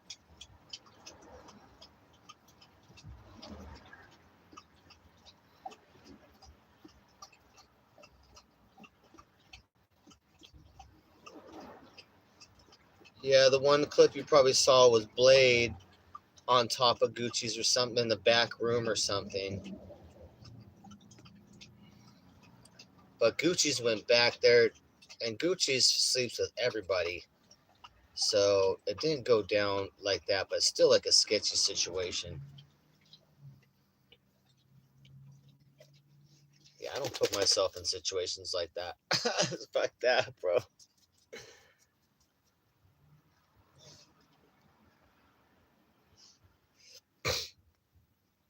Well, she was consensually back there, and she was consensually fucking around with him already.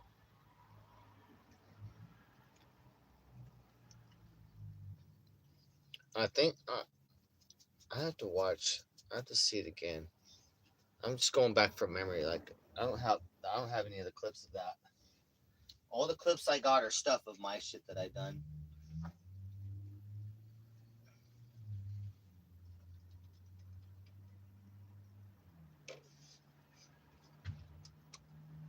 But let me tell you. So I don't think it was without consent. But let me tell you, Gucci's went on to Gucci's went on to fucking uh hand job or blow job JJ without consent. So, and I remember ranting about that. That was at the park, and I remember that was at the time fucking Andy Dick was on board too as well. But um Gucci's basically JJ was knocked out and passed out on something, unconscious, and then fucking Gucci's like sucked his dick and did shit to him, and he was not cool with it. Like he did not give consent. So let's just keep that in mind.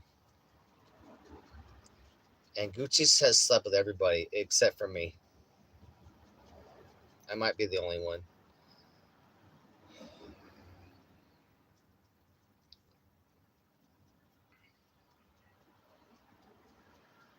Yeah, Gucci's raped JJ. So there's that. That was on. That was on. That that was confirmed. That was. She didn't deny that. So I remember hammering her about that a couple times.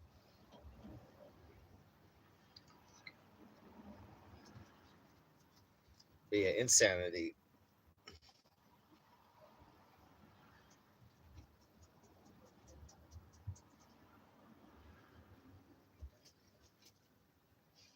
Basically, like that time period of IP2 was peak crazy content and better than back in the day the real world that was on MTV.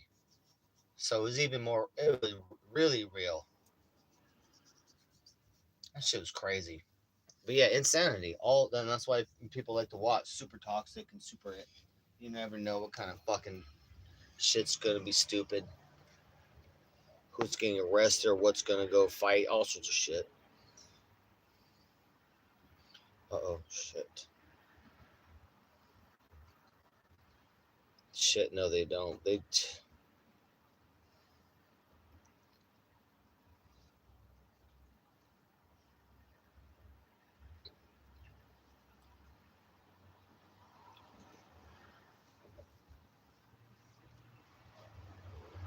Ouch.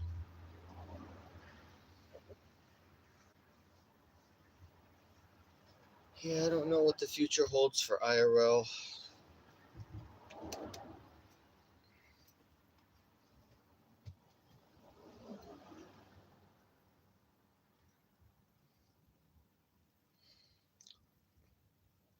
And I never like. I don't like. I don't do debaucherous content, but I'll be around it. But I don't even like that anymore. Like I got just better shit to do now. I got better shit to do. I gotta go stack money and not give a fuck about that. Sounds like,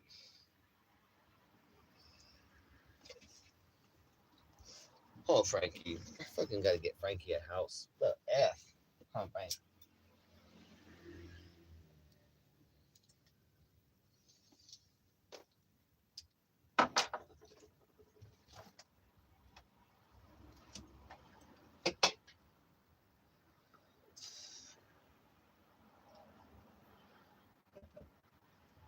All right, really gotta work hard on getting Frankie a home here.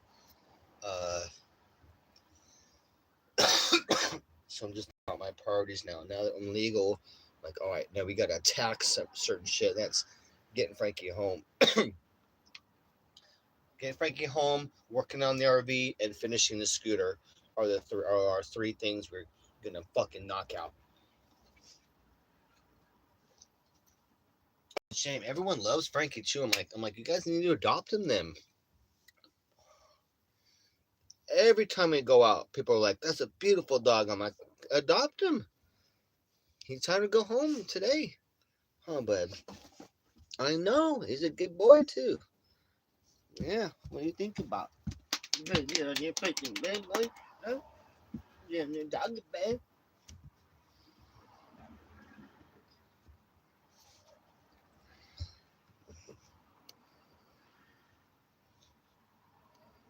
Good to see you, Trisha.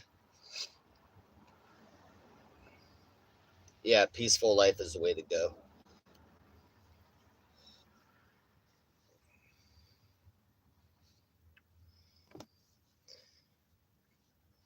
And healthy too.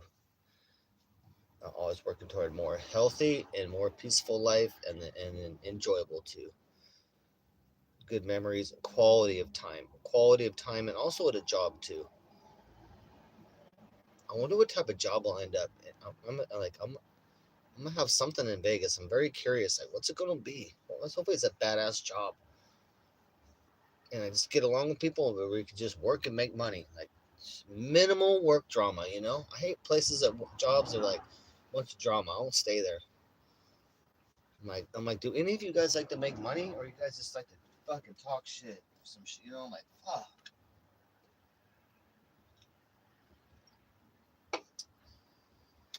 But we'll get a job. I'm excited. Yeah, I gotta make the RV look pretty too. We gotta do some more pretty things on the RV. Clean it up, make it look as good as possible. The roof, everything's coming along great.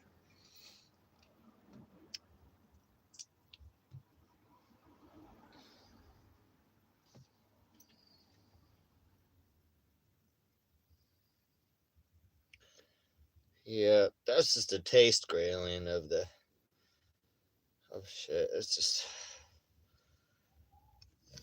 I'm good. Like I'm good. I maxed out my content last year, 2024, with Turbski and Dynamic Duo we were and doing shit, and I had Jack Doherty on the RV. We got famous. We got famous shit last year, and it's like I'm done now. I did the shit I wanted to do, and like wanted just now it's about you know new adventure.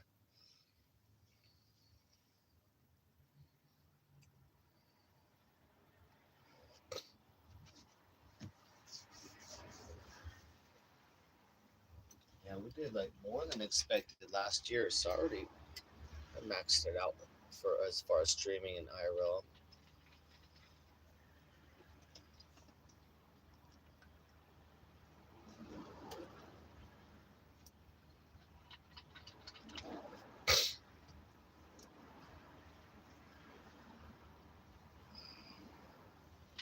That's just part of like the entertainment business is just crazy, you know. Really, you have to be highly for it to be even worth it. You need to get a lot, be paid a lot.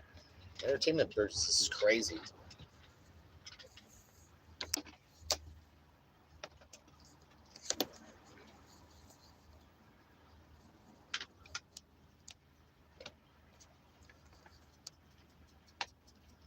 I got to focus on DJing, so I'm putting down basically the IRL and the streaming, and gonna take up DJing, but as having a job as my foundation, and then when I'm off, I practice my DJing, and then whatever else I'm thinking to make money. But DJing is not to make money, but to be practicing that, practicing DJing, and then thinking also how can I make more side money, and hopefully it's DJ money, but we'll see. We'll test it and see how things go.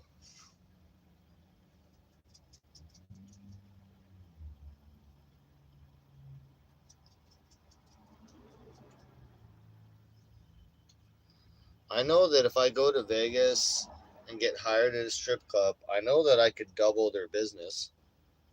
Facts. When I go out and promote, if I come up with a promotion campaign, look, you guys, I went to two different schools for graphic and multimedia design. I went to Platt and I went to the community college in San Diego too as well. I can make websites and all that shit. So I'll make a badass like flyers or promotion campaign. I could double the people coming to the club, but then I need to be, how I need to get compensated for that. If I'm working a Tuesday and Wednesday at a strip club and I go out and promote like a motherfucker, but all those people come in Friday, Saturday night, that does not help me. That does not make me money because I'm not having those shifts. So shit's got to be worked out like that. But I could absolutely double the people coming into a club. But I'm gonna have to figure out how what DJ Darren's getting there. They'd have to listen to me though. They'd have to let me take 2 girls with me out to the strip and go out and promote. I need 2 strippers with me and promotion flyer. I'll make all the flyers. I'll make the promotion campaign. I could come up with everything. The Monday through Friday schedule. Could do like fucking, they do the fucking baby oil wrestling and shit like that. All Thursday amateur nights. There's a whole thing you can do. List and come up with creative shit. Like I know all that shit. I'll come up with a whole program and shit. I'll double, triple that motherfucker club. But what I don't want is to be like, pick a club up and then they let me go. Because they're like, oh yeah, you made the club good. We don't really need you now. But, if they find more DJs to take shit, then they take all my creative shit and go with it. So you have to watch that, man. People love to take your creative shit and steal it. Fuck that, bro. I've been with the best in the world. I DJ'd with the best in the world, training the best in the world. Like, I'm not giving my secrets up. Or my library, my DJ library. Fuck you. Scandalous. So we'll see, dude. Gotta get ready. Yeah, there's lots of normie content out there. And it's just hard to find because it's random all over the place. But lots of normal channels making good money. And they get different ways that they make money. Some are from ads, from just the amount of views on the shit. Some of them have their low power chat as well in the chat. None of them are doing TTS Media live, right? All the normie mainstream channels. But there's a lot of channels that make, you got Action Kid. He's got over 400,000 now. I was watching him for a bit, analyzing. He's just very normal, very shy Asian dude. It's mainly ASMR. Then you got Jay Cation. He's from my hometown, Mira Mesa. So I became friends with him. He got over 100,000 last year. And these are people that make a living on just mainstream channels, but it's just like, it's hard. It's hard. It's kind of like the luck of the draw because you could do the same thing and nothing. Like I modeled some RV life channels and that shit did not take off.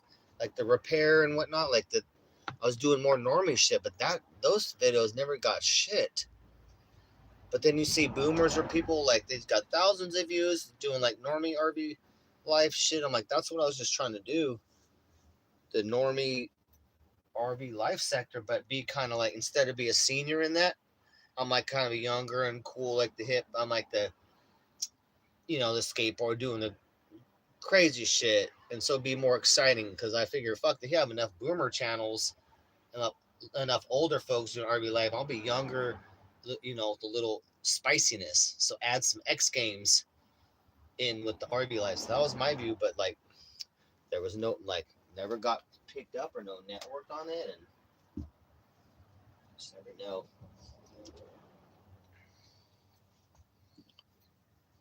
It's hard to blow up. It's weird. You spend a lot of time and money on shit and not blow up at all. Most people don't.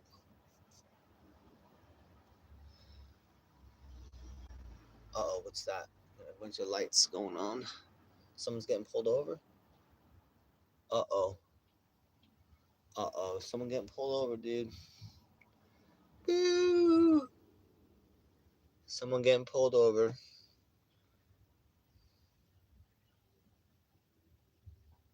He just watches movies. Shit. Yeah. I'm excited. My next phase. I'm just about getting into phase 2. Like I wrote down stuff.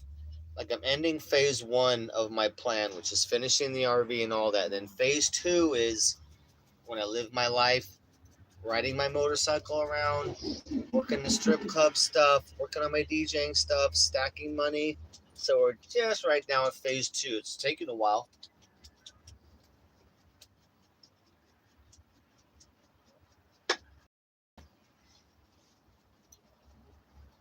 What's up, Frank? Get in your bed. Go, go, go. Get out of my way. What? What? Who's out there? Uh-oh. You gonna get him? Is he yelling outside? You gonna bite him in the legs? Yeah, boy. You bark. Can you bark? Can you bark?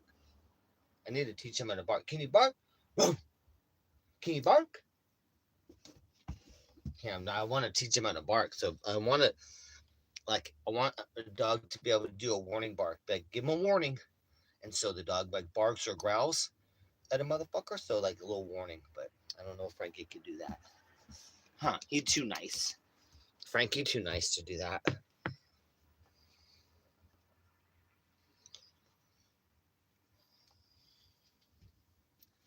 Frankie's too nice. But yeah, there's someone walking by making little crazy noises. Frankie don't go for that. He's on instant alert. Instant alert for crazy people outside. Good boy, Frankie. He's right at the door ready to go right now.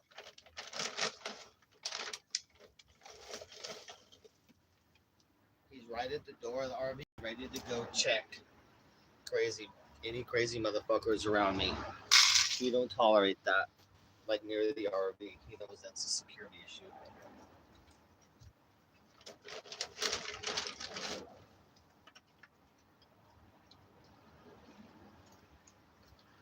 I love Frankie. Like, he knows his role. Like,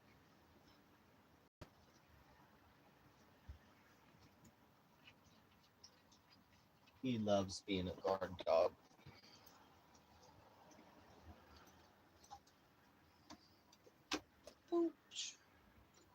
Oh, Frankie, you built for it. Oh, you ate good today. He had his wet food and some chicken and chicken skin, fried chicken. Oh shit, still got little headaches. I'm still a little sick. Little tiny throat, but then my chest is clearing up. But then I have a little bit of headache. It's been a headache the whole time a little bit, but it's all going away. But I still feel a little sick. So we're just taking it easy. But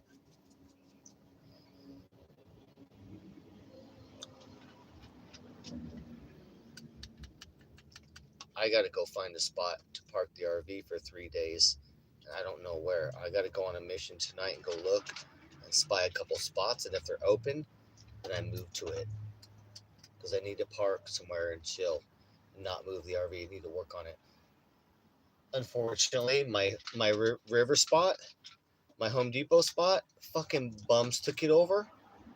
And a couple more, just a bunch of shitty RVs. So my favorite spot over there, there's no room over there to park. It's all fucked up now. All shitty trash everywhere.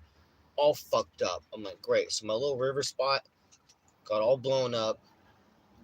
Oh, I'm like, you motherfuckers. I was pissed when I went over last time. I'm like, you motherfuckers.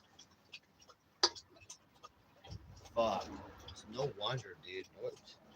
Just ruining everything. Shit, man.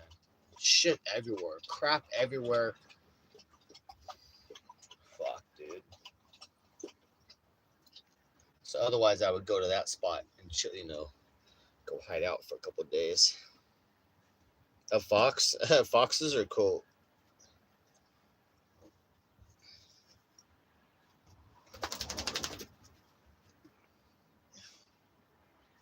Ow. Yeah, I got a little bit of headache.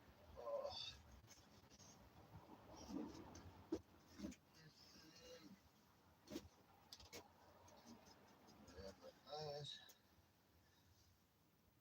Shit, man. Tomorrow's Friday. We gotta fucking. I gotta drop the scooter off. Get the off the bumper and start working on it. We need to find a spot for that. I gotta come up with a plan tonight and execute things starting tomorrow. We need a good spot where we can take the scooter off of the bumper and work on it and not bug anybody. Thank God we're legal though, because we can't be harassed like that. So they're not going to give me a ticket for working on things on the sidewalk, but they could come by and tell me to pack it up or some shit. But so yeah, now we're good. We're gonna find a spot. Let me think. Find a spot.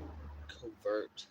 We might have to just fucking go to the Home Depot spot with the fucking bum cracks over there, because that spot's so so chill. I don't know. Maybe I wish there was better alternatives. They're just not a lot. They got this whole area shut the fuck down. So there's just really no secret spots you can find. Other cities maybe, but goddamn bum cracks out there.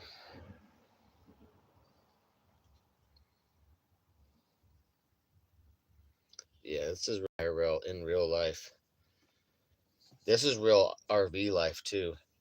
We've been rocking it, but finally we're picking it up because in Vegas, I'll be getting rid of all the rest of my stuff, including my motorcycle, all that gone, and the RV finished, and then figure things out from that, which is great because I want the RV done. It's just been so much work, and then I'm like, oh, we're done with that. Then I just work on a job and DJing, but yeah, bit by bit.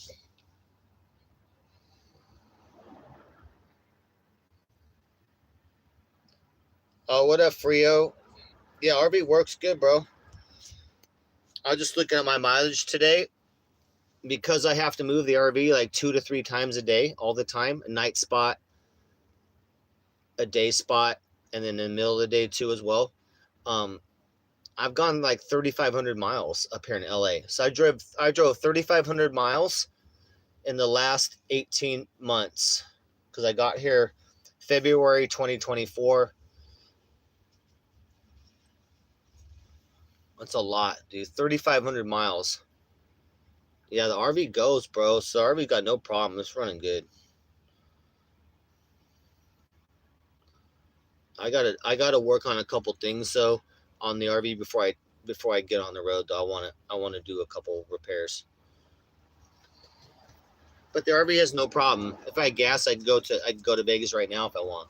Not a problem. The RV works great.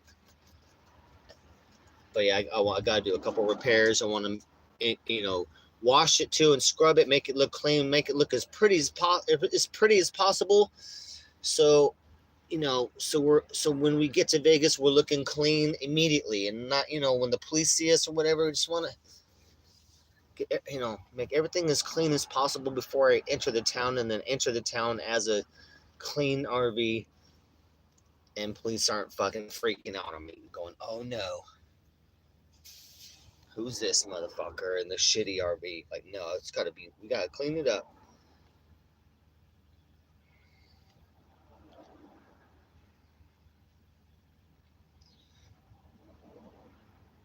Yeah, good to see you, Frio. Yeah, I finally get out of Venice. I finally got my tags and got the RV legal. It's been a huge battle. They've been trying to take my RV, giving me a bunch of no registration tickets. So now over that, and I'm about ready to leave Venice and get to Vegas. So I'll be in Vegas now for the next 5 months. And I'll have my motorcycle to ride. Fucking love it, bro. So I'll be riding my motorcycle around in Vegas. I got a bicycle I just built, and the RV will be chilling. And I'm gonna put my shit in storage, like a cheap storage, so I'll have a lot of room in the RV and be able to just fix everything, because I got everything in here. I need some storage so I can get around the RV and finish things, and just like have some space in here. But I have to move shit just to get the shit. I want everything out and then start knocking shit out. Every day I'd be knocking something out on the RV and finishing it, and we'll be done soon. But yeah, fucking coming along. It's taking a while, but I'm fucking, I'm persistent. We're out here, real RV life, living it. Oh, I wish I had dank weed. I've been doing that shit. I bet mostly like mid grade, just mids. I could make mad money in San Diego as a mobile mechanic. That's the problem. Going back there, but that sucks. LA, my business did not work here in LA. I'm like, why? Well, San Diego, I kill it as a mobile mechanic. Like, man, I'm like, so that was a bummer. So it's like, there's a lot of shocks, going into RV life, fucking a lot of changes, and then my main business not working. That's I've been living off for like 13 years or some shit as a mobile mechanic, living good. and having usually excessive business. So I'd have to turn down 50% or more business. I'd turn down a lot of business, 75%, because I'm the best at that. I was like, I'm only one guy, and it's hard work. So it's like I can't do so many jobs every week, but I'd be making good money. But up here, nothing, dude. Ridiculous. So I'm like, that's a lot. I'm like, all right, I gotta shift my whole career. Something like a job that I thought was impenetrable. I'm like, we got scooters and motorcycles here. I've had ads out and nobody hires me. I'm like, what? I'm like, bro, and it's not. There's not like a bunch of competition either. Like I just bad economy or some shit. I don't know what's going on. So we'll try in Vegas too, but we'll be mobile mechanicking in the RV. We'll show up in the RV.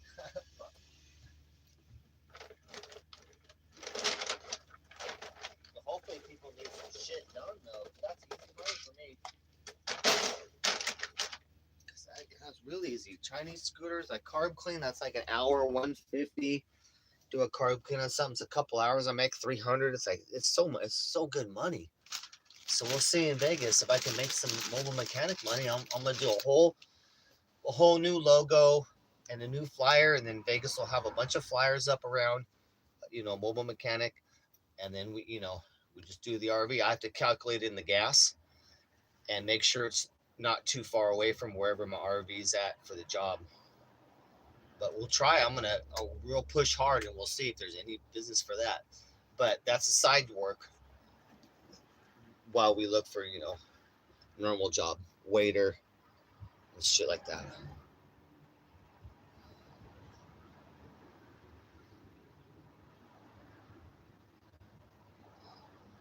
Yeah, I'm not going to San Diego, bro. I already spent my life in San Diego, so I'm not going back there.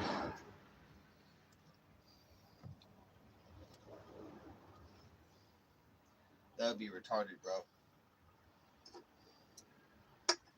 That'd be absolutely retarded.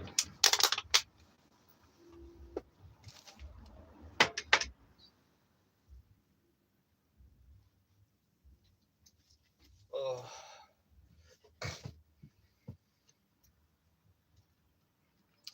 And if I can get back in with in Vegas, if I can work for the Deja Vu Network and I can really kick ass, that can plug me in. If I can become a Deja Vu DJ again, and I'm back in the circuit, and I really push it, then I could have the opportunity that they would send me to different clubs around different states and get in the network like that. I like that. So I'm gonna push hard. We'll see. I mean, I'm gonna be pushing hard in Vegas. Here we're just kind of surviving and trying not to get the RV stolen by the city. But Vegas is, now that we're legal, we're gonna be pushing hard, knocking some doors down and see. Be very interested to see how the things turns out.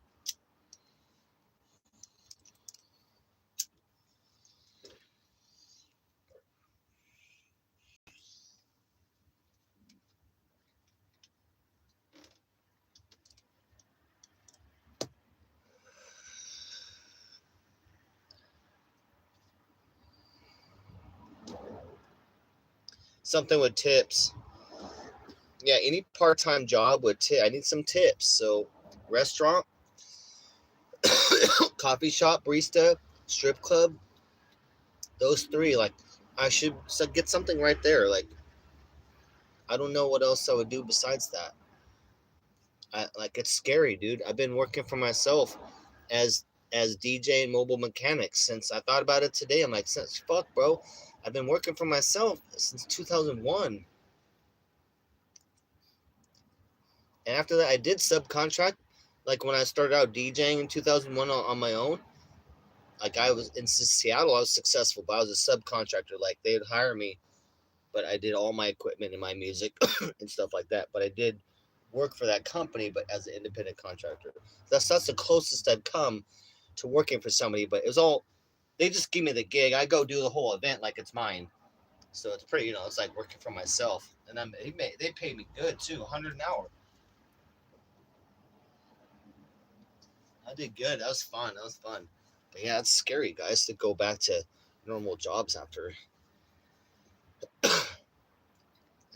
doing my own thing. And then real successful as a mobile mechanic. The DJing I never made a bunch of money. Mechanic was good money, not super steady up and down, but then a ton when it come in. So it was great. But it's scary. I'm going back to going back to a normal job. Got to be a good boy. Yeah, I'm gonna crash and let's see. I gotta load up a bunch of stuff on YouTube again and see. I like listening to shit all day. I've been listening to this like creepy stories lately. Basically, like stories of special forces and military. Like I listened to a story today about these Russian teams that didn't come back from Afghan caves, and they were checking for Al Qaeda shit or something like that. But they ran into some shit, dude, non-human shit. So I've been checking out, and then Antarctica, a couple creepy stories about that and shit going on, like supposedly true, but we'll see. You know, I don't know. But I've been having a lot of fun listening to these creepy like special forces missions. You know, shit where they might find giants or crazy shit, or where like the team doesn't come back. Like fuck, bro.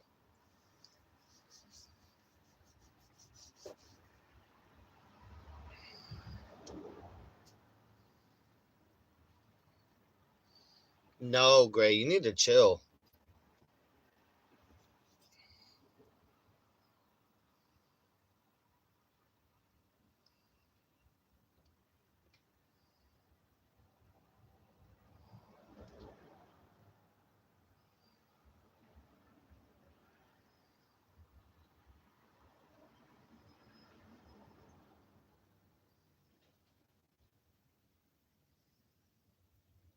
Shit, I do miss the San Diego weed though. I was getting the best weed in San Diego. Oh my god! But I was working though. You know, I made good money. But man, I had the best weed, multiple weeds. So I'd always have 3 or 4 kinds of weed. That fucking badass, and then grind them all into one. It's so good. I was living the high life, man. It was great. But yeah, we just smoking mids. Survival weed. We're like survival weed right now. Basically, like government weed. I'm on that government weed, government phone, stolen Wi-Fi, non-paying customer taking up 2 spots or more. That's how we do it. At least we don't make noise, you know. We don't make noise and not litter, but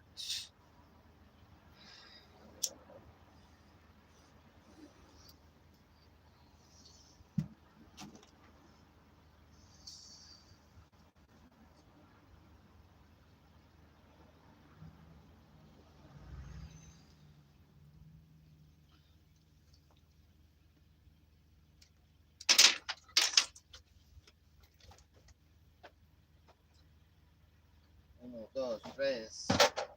Uno, dos. Uno, dos, tres.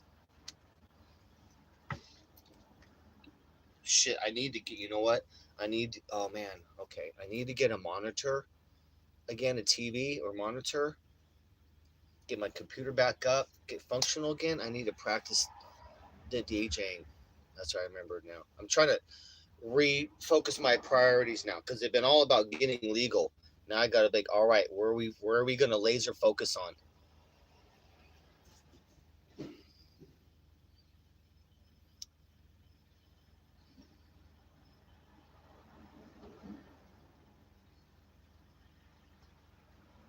Let's see.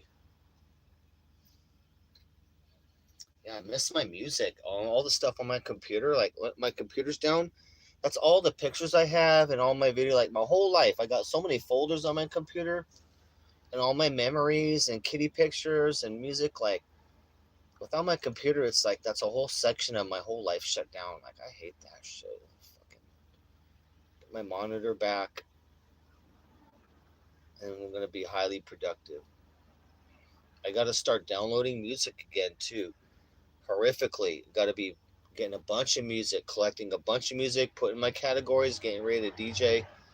and getting professional. I need to practice too, and we'll do some live practice sets, and we'll do and maybe tape. I may have to tape, like do a little MP3 of like a 5 minute of me DJing, because I don't know. Some people may want, some employers may want, like a little sample, but like they don't want you to play, but they may want a sample of you playing. So I might have to make that. We'll see. Whatever they need, dude.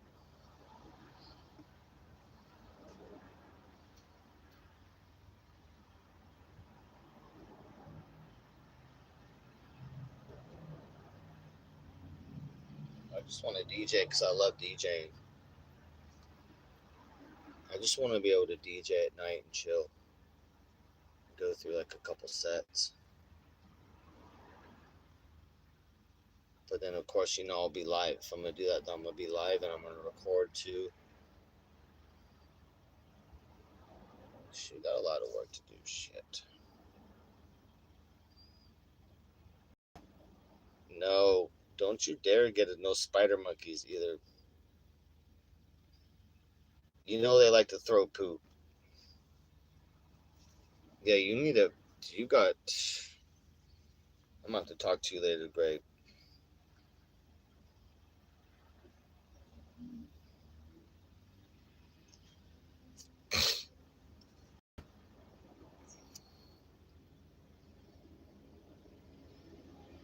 Party bus.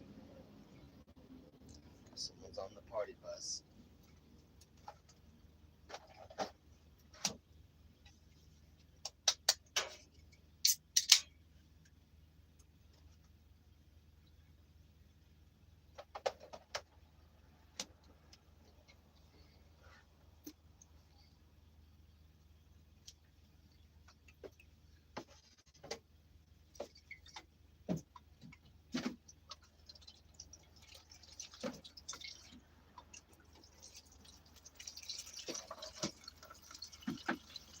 Little Frankie Waters.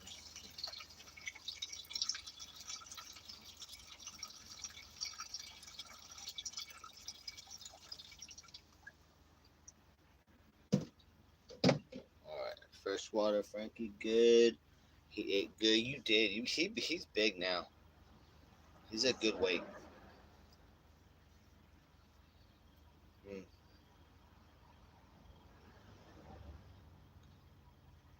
Gotta make sure you don't become a little fatty patty, huh? You could become a big fatty patty, huh? No, he's way too good shape for that. He's way too good shape to be no fatty patty. Mm-mm. You did a fatty patty, no, huh? You could be a little fatty patty, huh? You could be. If I gave you the food, you would be. He's so cute.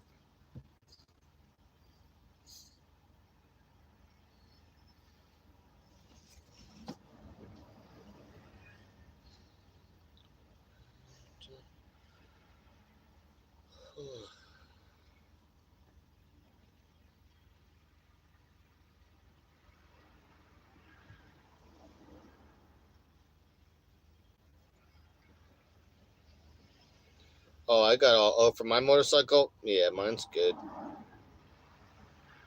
I got a bunch of new parts and bearings and washers. I ordered a bunch of shit.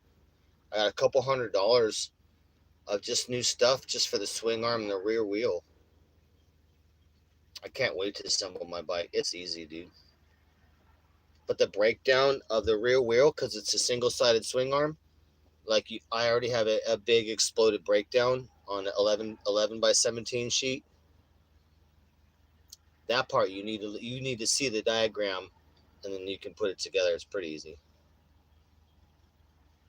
But that's complicated though, because it's not normal design. But everything else that's easy. My bike will be assembled in one day. Assembled, and I gotta clean the carburetors. I'll probably do that the second day. So my bike, the second day, I'll clean the carburetors and then fire it up. Put the new oil in it, and then fire it up. So 2 days, and I have a running badass motorcycle ready to go. Ready to go. I got to make a seat for it, and I got to do some work on the subframe. I'm doing a custom subframe on it. I was just thinking about it the other day. Like I gotta get it welded, or I'm gonna weld it myself. I guess probably.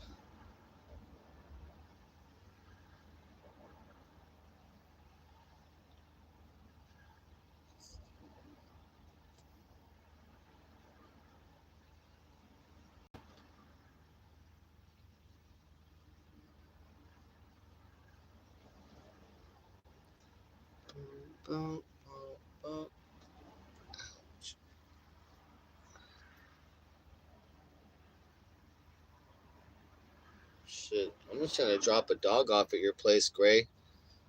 Don't be adopted, nothing. You're gonna have to get used to a pit bull. I know where you live. I'm gonna be like, you already know how Frankie is, so it should work out good. You watch the streams. Glad you could help out.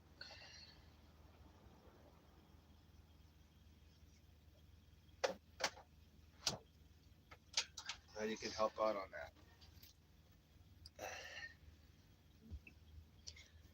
Now look, when he wants to go after something, though, he will pull about 200 pounds. So you will be dragged down the whatever surface, asphalt, grass, sidewalk. You're going to be dragged until he gets to that chipmunk or squirrel. He will he will pull for that. He tried to climb a tree this morning, guys. Like you see, you've been watching out for the squirrels and the chipmunks, and they're pretty ballsy out here. Like, he'd be right there, and then going up the tree. He fucking was up on the tree. He like scraping and shit. He was trying to run up the tree. So he tried a couple times to run up the tree. He was like, I was like, get him, boy, get him. He tried. I guess he's gonna be able to climb trees pretty soon, cause he's doing pretty good. Yeah, Frankie goes nuts. He wants to kill the fuck, especially rats. He smells a little rat nest or whatnot. Fuck, dude.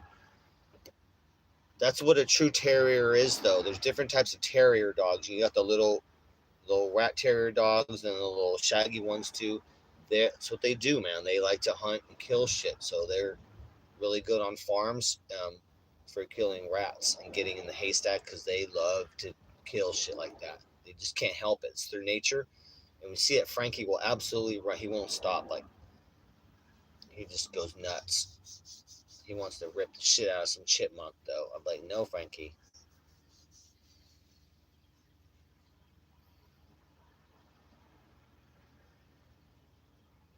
What? Shit, we're already demonetized anyway.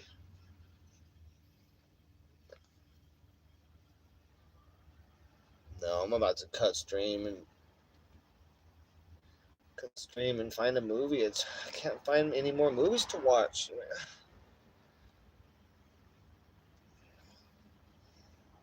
I got a movie collection, but I need to get a TV again.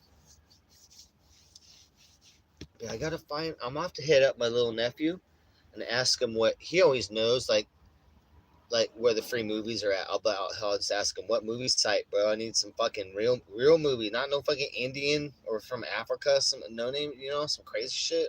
No, I need real Hollywood movies, man. It's hard to find now.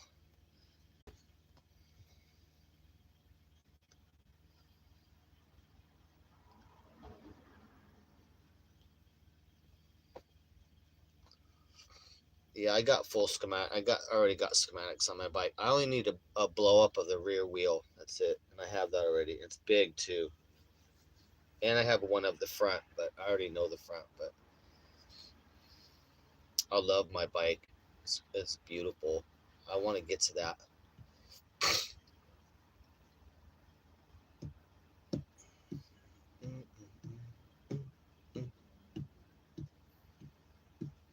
I guess I think. Let's see. If I get the scooter done here and it's ready for sale, then when I get to Vegas, try and get some cheap storage real quick, and the scooter and my stuff will go in there, and then I can start immediately assembling my motorcycle, and then it'll go on the back bumper. So I got to start thinking about. I guess that's the plan.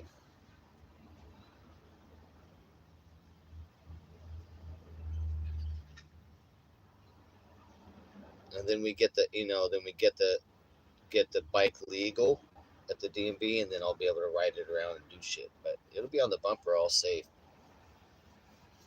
I have to fix my bumper because I got to re-drill the holes in the wood bumper, the frame part of it, because now the whole platform is down now. It sank down a couple inches, so it's down at a down angle now. So I got to take the whole back bumper platform system off, and then re-drill some holes and put it back on, and it'll be all good again. But next time I fuck, we'll see, man. It's a lot of it's fucking heavy work, you guys. But we're knocking shit out. I really want to ride my bike, so I'm getting pretty excited the closer I get to assembling my motorcycle, because I'm gonna be like, hell yeah, bro. I love my motorcycle. It is fucking fun. I got the best motorcycle in the world. Oh my god.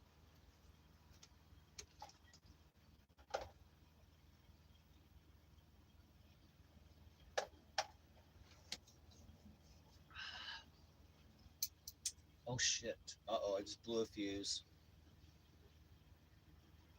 Uh-oh. I heard it too. Popped it. We'll fix that later. Shit. What up, King LL? Yeah, we're chilling, bro. Fucking getting ready to go to Vegas. So I got my tags. I'm legal now. That was the big hump. So now I just want to repair a couple things on the RV. Make it look pretty too. I got to scrub the sides with a fucking wheel brush because it got some mold and different things. So we're going to scrub up the RV, make it clean looking, and patch things up. Got to do front brakes, and we're getting ready to go though, bro. Yeah, thank you. Thank you. Fucking, this will be the third time leaving Venice. The last two times we had to come back because they fucked me over on the registration. So now all the tickets are gone and we're good to go. I got my tags and they can't do anything about it now. So we're legal and they can't change that. It's done. I did my community service. That's done. $1,000 the tickets. That's done. Any other shit, I'm protected. I got lawyer protected too as well. Right here, my lawyer's on his honeymoon right now. He's like, congratulations, bro, getting in the program. Like he out there fucking for me. Trust me.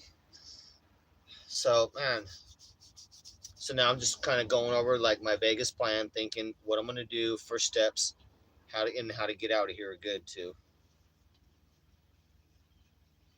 Yeah, like the big hump was getting legal because you have to be legal in Vegas too. I can't go to Vegas with expired tags. Like they'll pull me over and take the RV. I already looked it all up. I was like, shit, man. And I can't avoid the tickets either. Like I can't go to Vegas and get registration and avoid the like all the tickets that are on in California because they transfer over. So I was like, oh, okay, we got to deal with all this. So we did all that. We done, and we're gonna be having fun in the sun.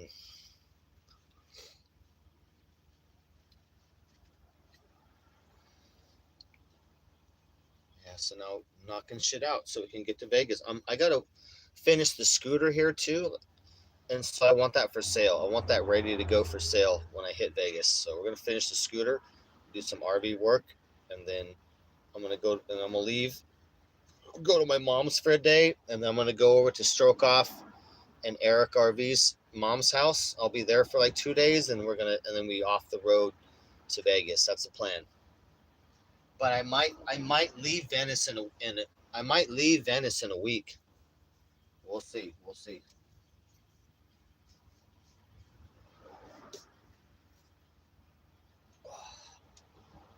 See, I just gotta fucking. What up, bro? Terpsky in his house. Oh yeah, Majestic Lion OG. Yeah, I'll be with Geezer. It's long overdue, you know, and like Geezer and I should have collaborated in 2022, but you know, I guess better late than never. So yeah, you know, I'll be chilling with the Geezer. I want him to give me a proper fucking the Vegas tour. Like, give me the little tour, bro, and like do IRL, you know, so I can do a proper. I'll do IRL and a proper little Vegas tour because it's all brand new to me. I have to get him some whiskey or something though. You know what I mean? I got to give him a little something. I was gonna get him a little nice bottle of whiskey, and I figured we're fucking. I'll do like a shot or two, and then we hit the strip. Like, I'll be good on 2 shots. Like, I'll do 2 shots, and I'll be. I'm good. Like, I'll be content mania. We'll be out there. Yeah, Geezer, Geezer's like 6'5" and shit. uh, hey, I bet you, no doubt, I bet you I could fucking bear hug Geezer and pick his ass right up off the ground. You think I'm bullshitting? I'll pick that motherfucker right off the ground and shake him. I bet you I can. I'll put money on it. I'll put money on it. Yeah, Vegas soon, bro. Maybe sooner than that. Cause I'm stopping at my mom's house for a day, and then half an hour away is Stroke Off Eric House, and I'll be there for like 2 days, and in Vegas. I might leave as soon as a week, but we'll see. Now I just need to fucking get finish a couple things on the RV and the scooter. I want the scooter ready for sale because I need to sell that when I hit the streets of Vegas. I need money and that the income from that immediately because you know the main goal of Vegas is to sell the motorcycle and scooter and dump all that and to finish the RV. But yeah, the scooter is my first money to survive on, especially since benefits got canceled. Benefits are delayed now because of the federal shutdown. So all ABT right now, all ABT for everybody is no. There might be no November, bro. So like fuck, I'm like fuck, bro. So it's especially important to have the scooter ready for sale this when I drive in, and I'd like to have the ads already made, the ads already running for the scooter, and be like, yeah, you're interested in the scooter? Yeah, I'll be there in a week. It's for sale. It's good to go. I'll be there in a week. So you know, preferably we're advertising and taking a couple calls before we even leave here for the scooter, and that'll work out. And then I'll feel real comfortable. We sell that motherfucker, you know, and like good to go. Someone gets a good ass scooter, then I got a big chunk of money to live on and be like, all right, now I finished my motorcycle in 2 days, and then you know we start tearing up goals. Then we fucking job search, and then you know, sheesh. But the scooter gives me the little bit of money I need to finish the motorcycle to register it, get it on the road, and then shit. Then we we good. We making it. We making it right now. We're ahead of time. It's crazy. Yeah, I'm looking forward to it. It should be fun.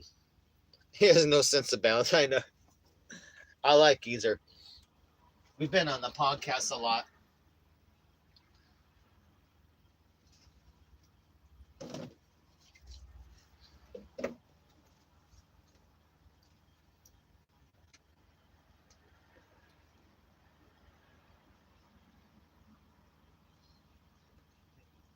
Geezer and I used to talk shit on the podcast, and like we'd be battling. It was man, it's so fun back in the day.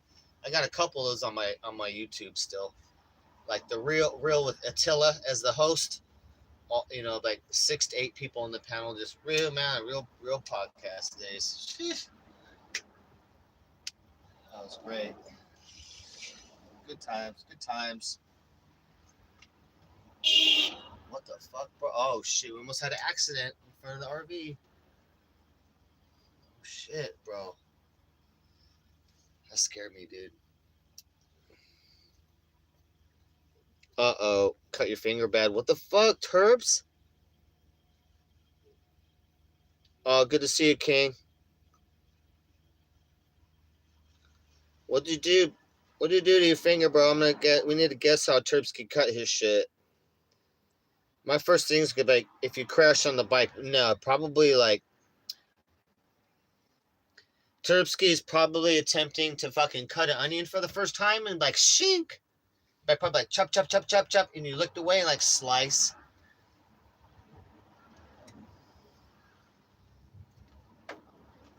I hate cutting my fingers because I work with my hands all the time. If my fingers get cut or hurt, like fuck, bro, because I'm always fucking working on shit. You guys remember when I came up here? You guys remember the band-aids I had all over my fucking fingers, man, for like months? My hands were fucked up from like so much work on the RV, so much hammering and construction. Now I wear gloves. Now I wear like the latex gloves, or I'll actually work the like the fabric gloves. And I was like, man, I should have been doing that before. I should have wore a lot more gloves. But yeah, I came up here with band-aids all over my fingers, all fucked up. That shit was so stinging. I remember that. I couldn't sleep. It's stinging, painful. I'm like, fuck. I fucking hate finger cuts. Oh, wrap tight for? Not too tight. You want the blood to circulate. So if you're gonna wrap it up, make sure that whatever the exposed part is not fucking swelling up and getting like purple and no blood. You want the blood to still circulate. Just wrap it lightly, but it'll tight where it won't bleed. And put some Neosporin or some antiseptic, and just wrap it up nice. If you have fabric gauze, that's probably the best thing. Yeah, I've had a lot of cuts, dude. I've had some cuts.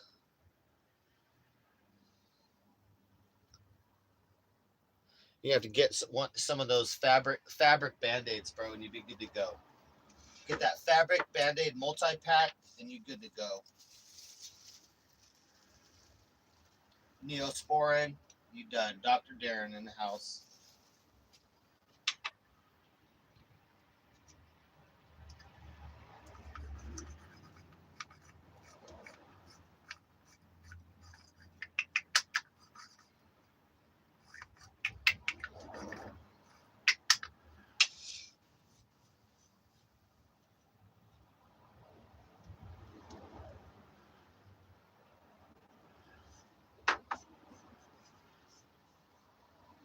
Dude, I swear this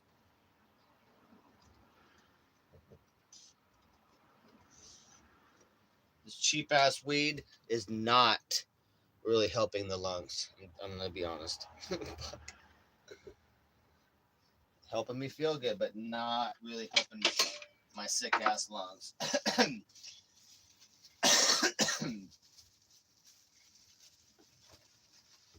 That's why I like good weed too. I had some good ass weed in San Diego, guys. Remember how good that was? Fuck. A napkin with electrical tape.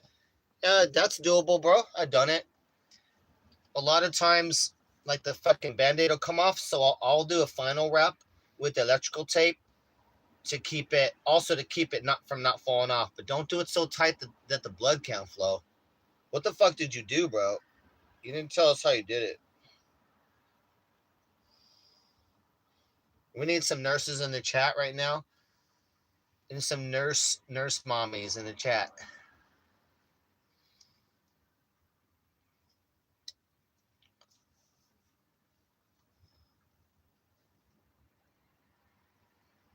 Uh-oh. Well, WW, are you?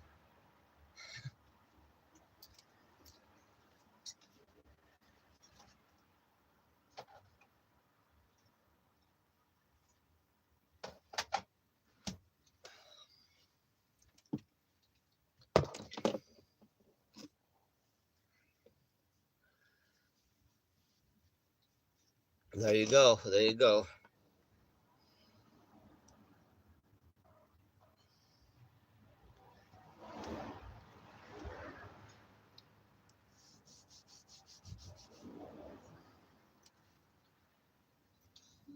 Turn that light on, I guess. I guess we can have a light on or so. Let's put a couple of these lights on. We gotta close the front. We got too much people looking in now at nighttime. Shut it down.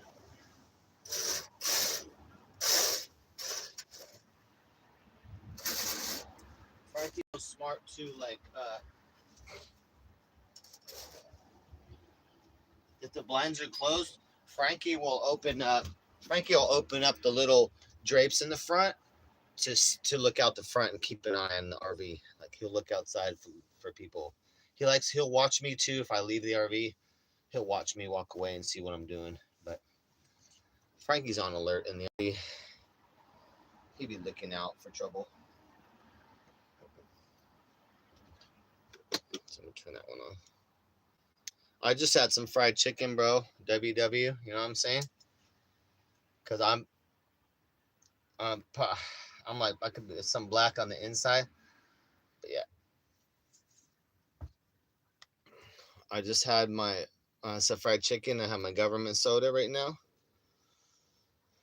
I was just about to get some grape, but like it's a 12 pack.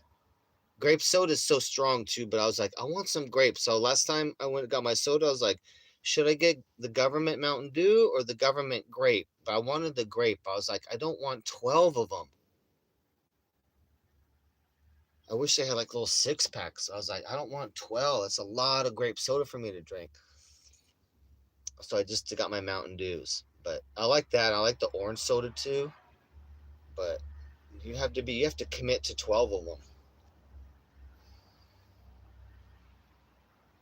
But it's funny you said that though, because I'm like, next time I'm gonna just get the grape. Because I need some grape.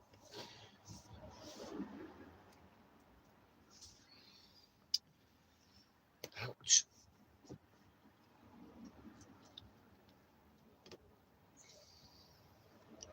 Shit, we gotta go to red mode, dude. So we gotta go to stealth mode. Motherfuckers, we got like what? Remote controls? Remote control. What? How come we're not going to remote? Pink. I love my fucking light remote, dude. Chilling. We're chilling like a.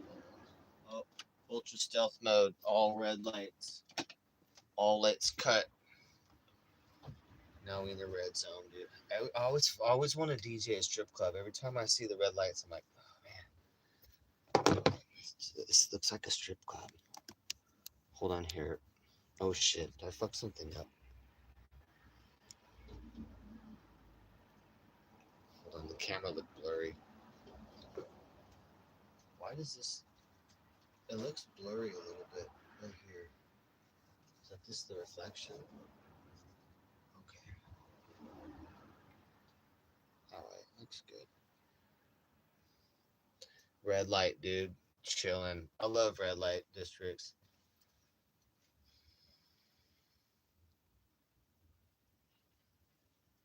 I like the seedy undergrounds, dude, of cities and shit.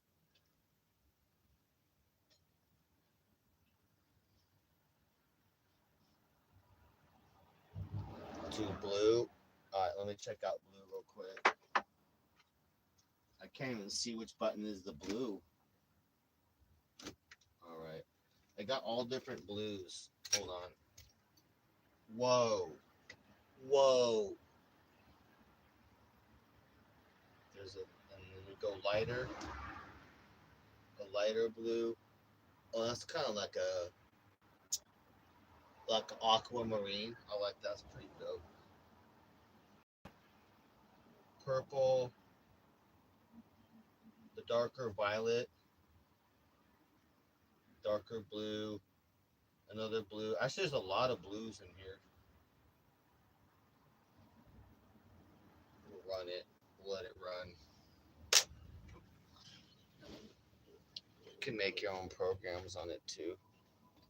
You don't do blue lights at a strip club. Every stripper knows that. There ain't no blue light, and sometimes no yellow.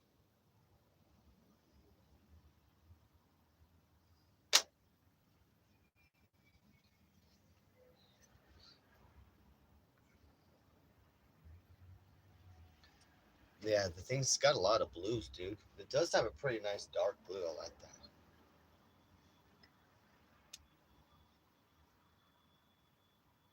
Dude, I did not eat good today. Probably lost a little weight. I gotta eat more. I'm not gaining any fat on me at all. Like, what the? I've been eating pretty good too.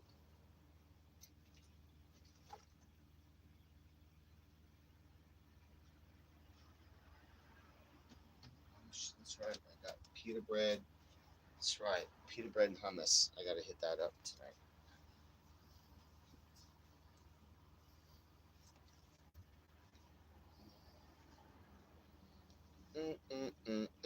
Frankie Bones, Frankie Bones. He had the best time today.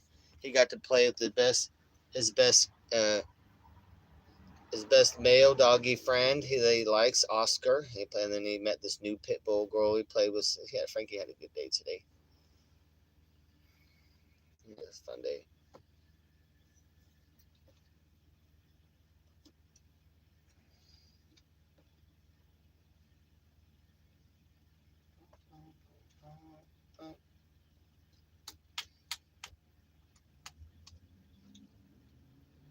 What are these ones? Second plate.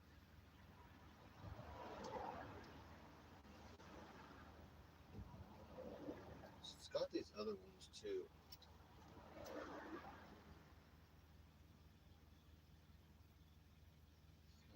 Jumps around. It's a slower jump.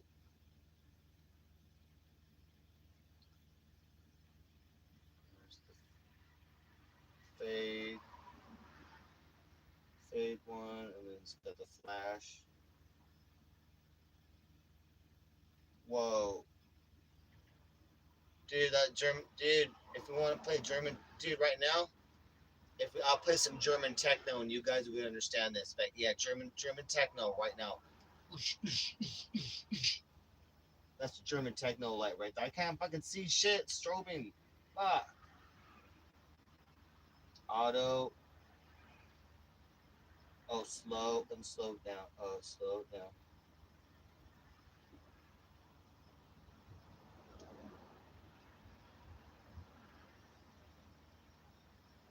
Go back to red light. That's fucking. It's making me dizzy.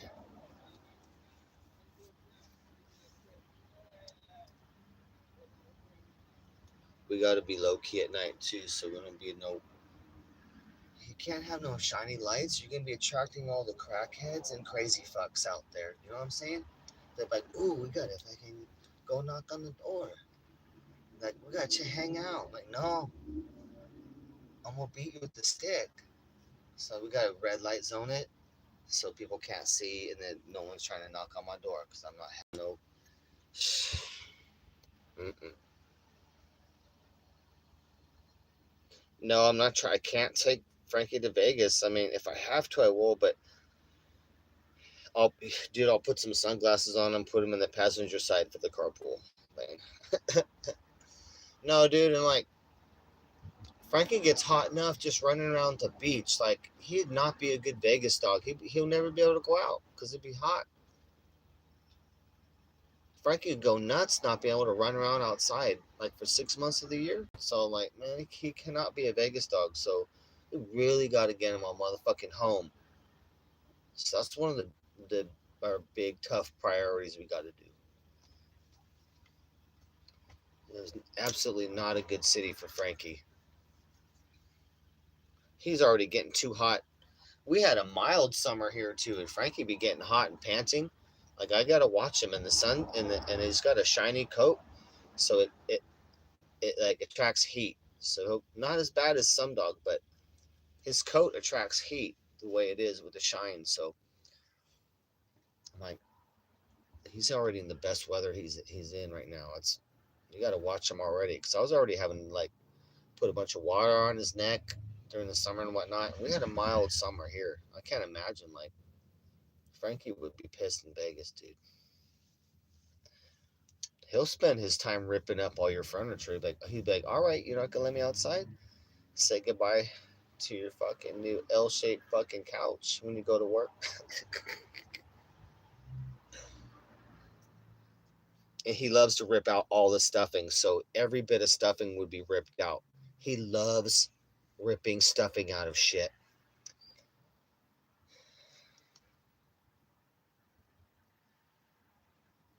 Yeah, Frankie not good for no Vegas weather. Nah. We'll get him a home, dude.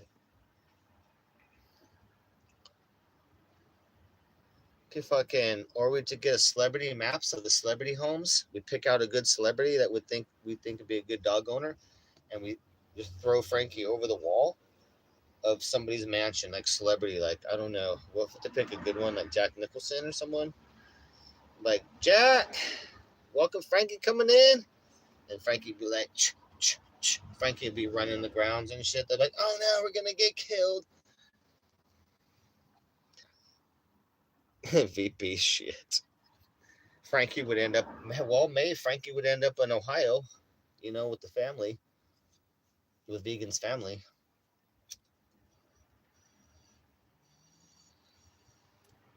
That'd be a good place for him, honestly.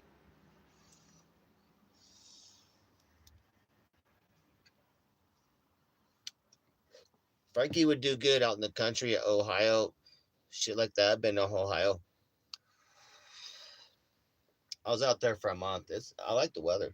Very green. I got to see the military base there and everything. I went there with my girlfriend. It was awesome. I saw the fireflies and stuff. We had 4th of July. It was awesome. And then they have granddaddy long legs. So like daddy long legs, but bigger. Like granddaddy long legs. I just let him crawl on my face and stuff. My girlfriend she's like, no, she's like, oh my gosh, she's all scared. I love daddy long legs. They're so cool. The fireflies were a trip though. That was cool as fuck. To me, that was the high point. Well, wait, having sex with my girlfriend in the field and then the fireflies. Let me just get that straight.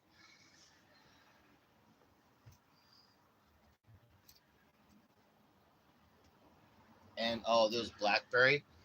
There's a bunch of grounds, but the surrounding was all these blackberry bushes. So just be walking around at a big ass bucket, just picking blackberries, getting poked and scratched, but collecting a whole fucking bucket of blackberries and just munching on blackberries. So good. Oh shit, that was some good ass time there in Ohio. Uh-oh, Dodgers lost. Oh shit.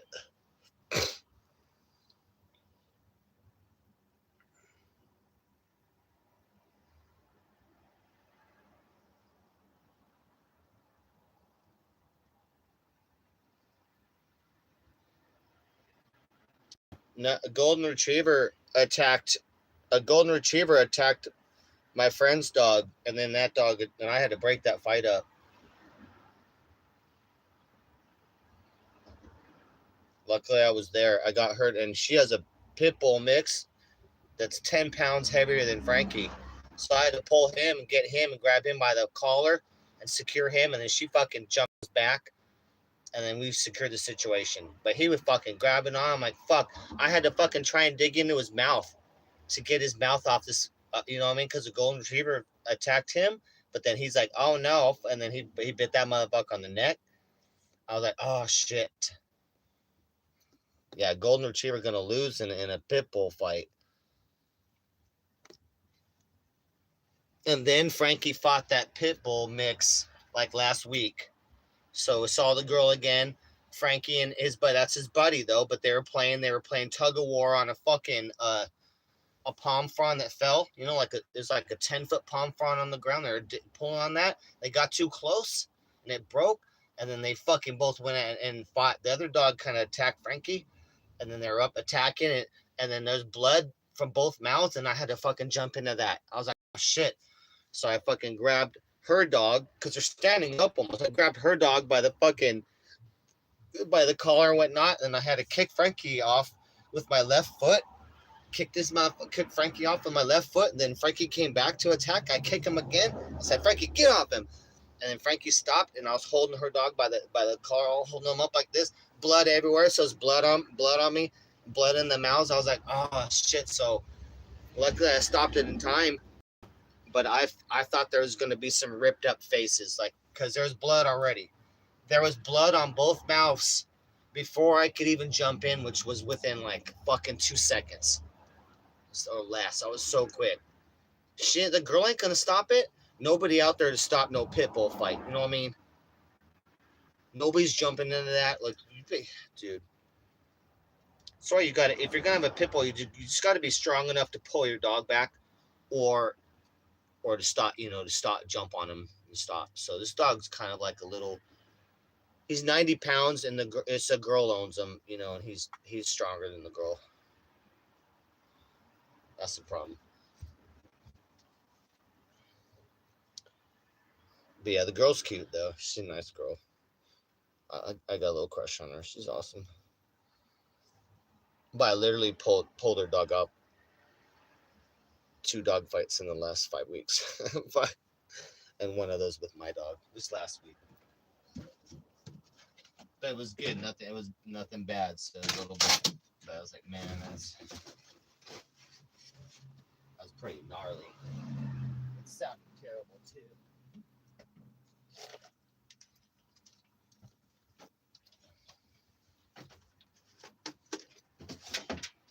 I actually got to the point where I could take some dog bites and fucking still be all right. And so I was like, I don't give a fuck. I'm going in. I don't care. I'll be ripped up a little bit. I'm still all right. And then it'll hurt later, but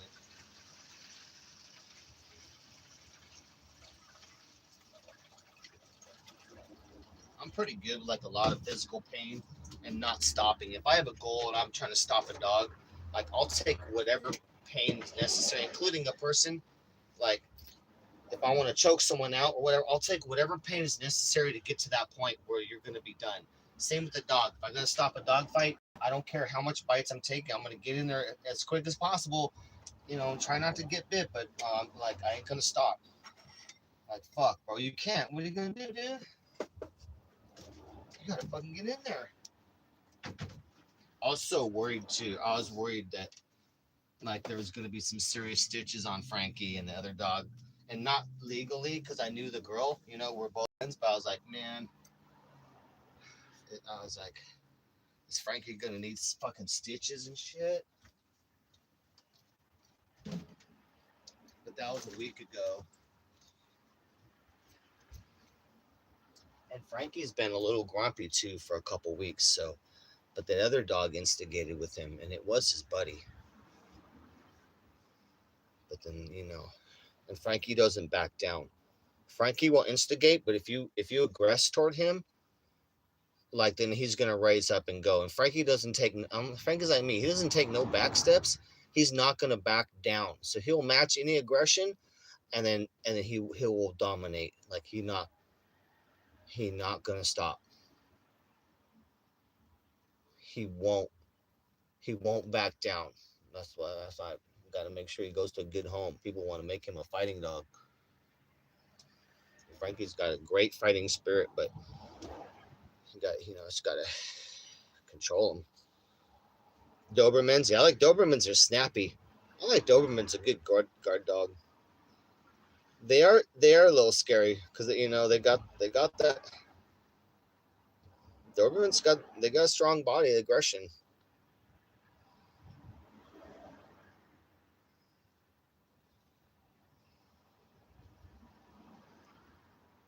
I know how to put a dog down though, dude. At this point, it's been a lot of dog fights now, and I practice all my dogs. I practice like choke holds or throwing around with Frankie. Like he'd be running at me. I practice deflecting him and whatnot. If he tries to jump at me, my knee goes up. My knee goes up. Like I train to fight dogs. So I'm pretty comfortable with it. But multiple dogs be scary. I'll fuck a dog up though. I know how to fight, dude. Like you got to know how to fight a dog. That's the dog style.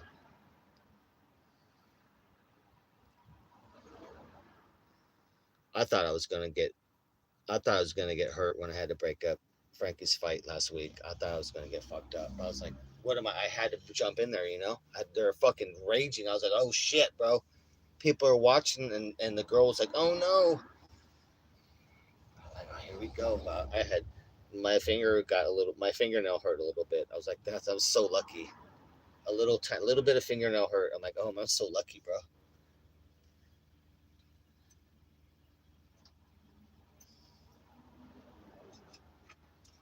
But yeah, her dog started it, but then Frankie ended it. Frankie, I had to kick Frankie out twice. Frankie was like, okay, you want to fight? I'm gonna fucking get you. Because he was buds. That dog should have been cool, and Frankie was being real cool. That was his buddy, and that his buddy turned on him. So Frankie's like, "Fuck you, then. I'll fuck you up." Frankie's in his prime shape right now too. He is fucking Olympic style now. Yeah, Dobermans, classic guard dog though. I never had any training with Dobermans.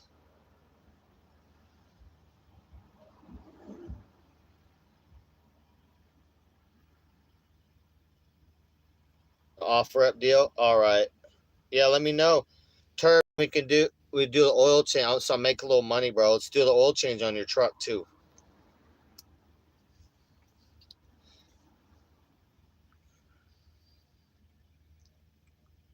Extra nervous energy, huh?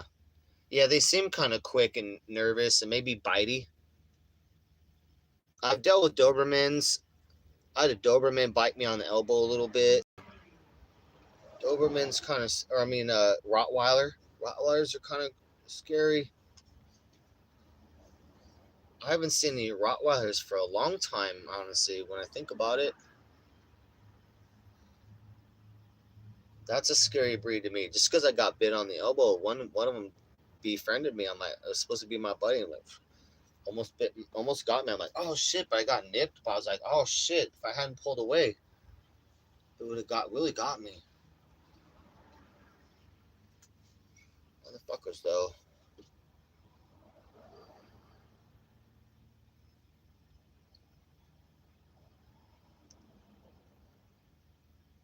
What up, peanut butter? Driving for Allah.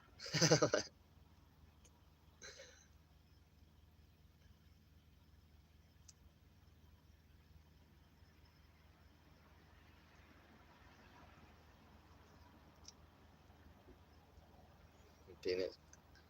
Yeah, Dobermans. I only see like I just saw a pretty beautiful Doberman in the last couple days, but it's been real rare. I'm on the dog world now. It's all crazy.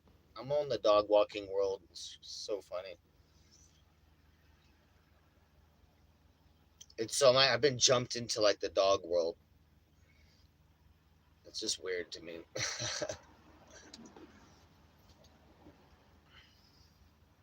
uh, what up, Resed out? Yeah, Vegas soon now, bro. Got the tags on the RV. So now I want to do a couple repairs on the RV. I already got the parts, and then I want to finish the scooter real quick. I might be finished in the scooter in a day. I gotta just do some wiring. I gotta hot wire in the running lights and the headlight on the scooter and make a switch. But everything else is good. It's got brand new motor. It's racing motor and new carburetor. All the electronics, everything's all brand new. All fucking badass and modified. Racing variator. Pretty fast little scooter. But yeah, I want to have that for sale. So I've got a couple things to do to get to Vegas. But yeah, we ready to go now. I just got to get some work. I got to get this work done real quick now. But full legal now, full legal. German Shepherd. German Shepherds are awesome.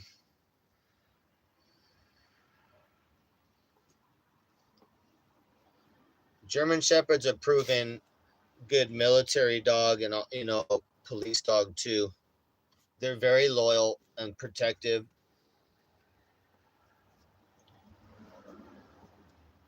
I like the Belgian Malinois. A guy's got one here. I've seen it growing up as a little puppy. It's been getting bigger and bigger, but real beautiful, but super hyper. And they use them in the military too. Belgian Malinois. They're like a German Shepherd, but different color, and they're definitely a military dog, but pretty beautiful, man. I'm like, that'd be a cool dog to have.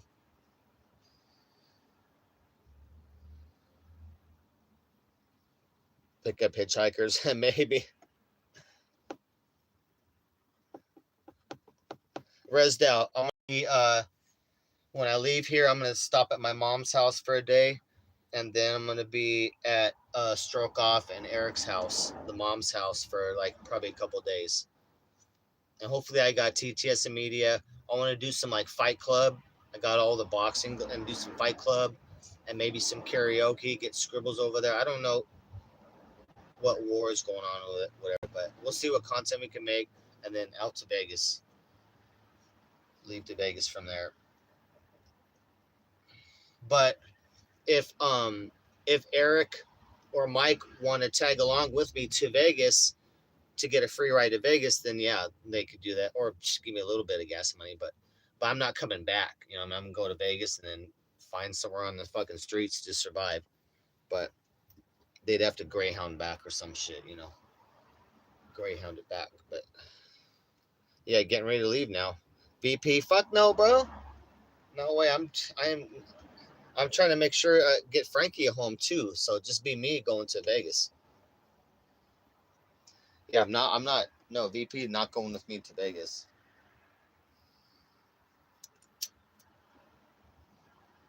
I do not want a roommate. I'm not having a roommate.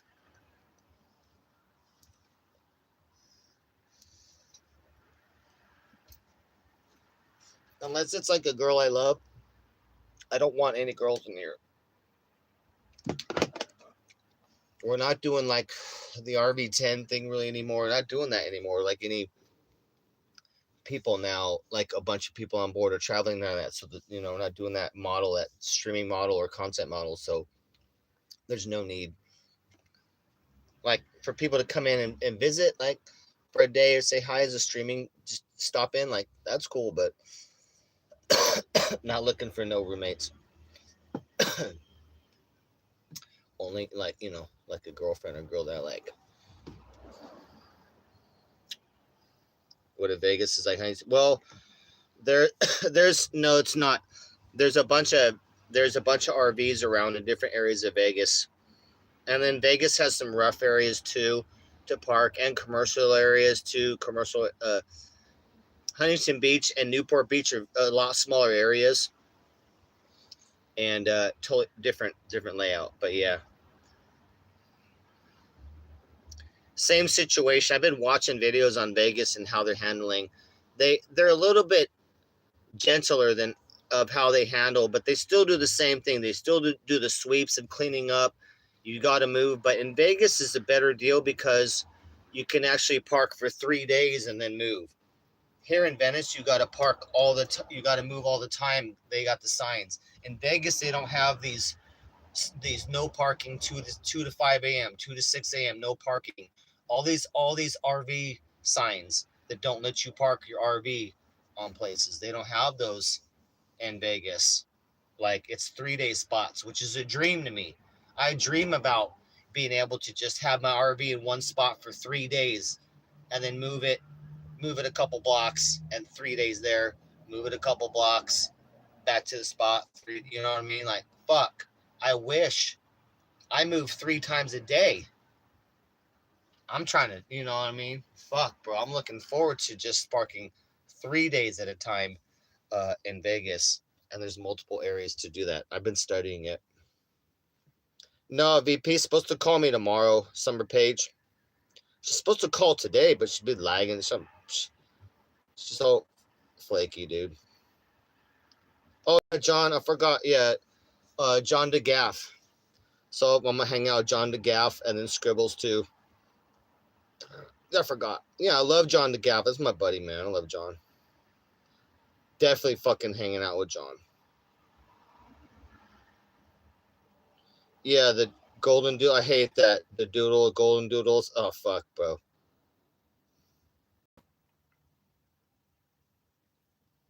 What up, Jake Silver?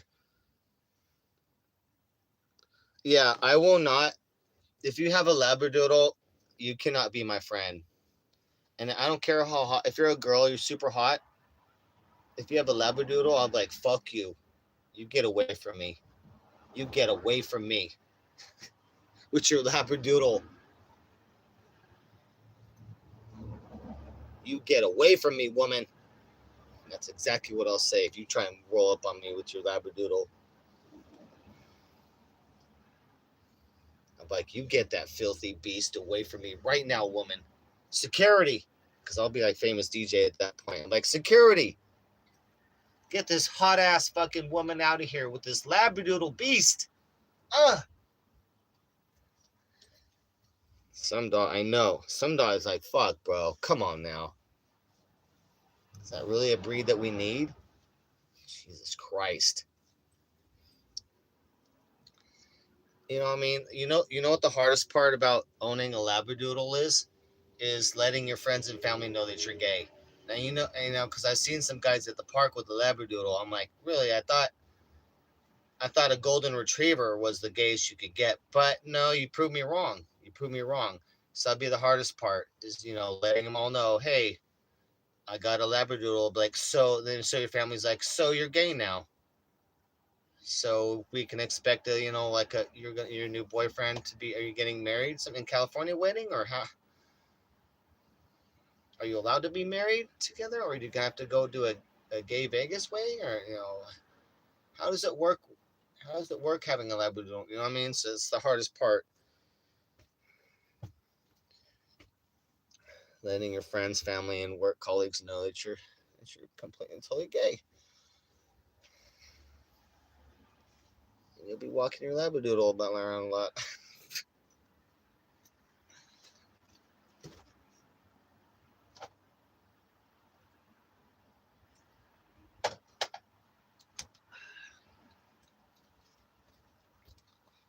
No, I already don't. Yeah, no. I like a pit bull, and I like the Belgian Malinois, cool dog, and then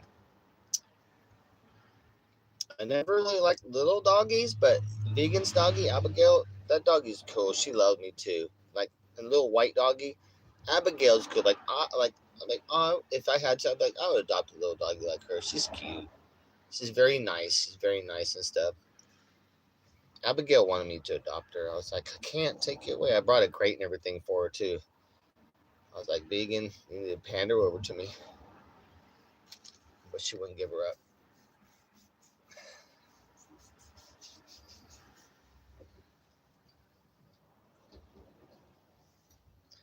But no, I generally like a big ass pit bull, which I got right now. Pekingese.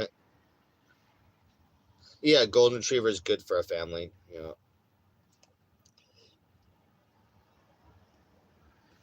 Not too aggressive too for the kids because you got to watch kids. And pit bulls are good for kids and all that too, but the issue is not with the biting or nothing with pit bulls, but it's that they're so strong when they want to play. They can knock kids over like that. So, and they pull so hard. It's hard for kids to walk them. I don't, that's why it's, see to have a pit bull around kids. It just depends. You got to have someone big, strong around them, and but the pit bulls are good if they're done from a puppy. Good family pets. But they're just so strong. The females are gentler. But if you have a male pit bull, gotta watch out because if he sees a chipmunk, he's just gonna pull that kid down across the grass, or they play so rough. They're just so big. My boy's like 80 pounds now. Yeah, Abigail's cool. She got a little tiny fat belly. I love her little belly.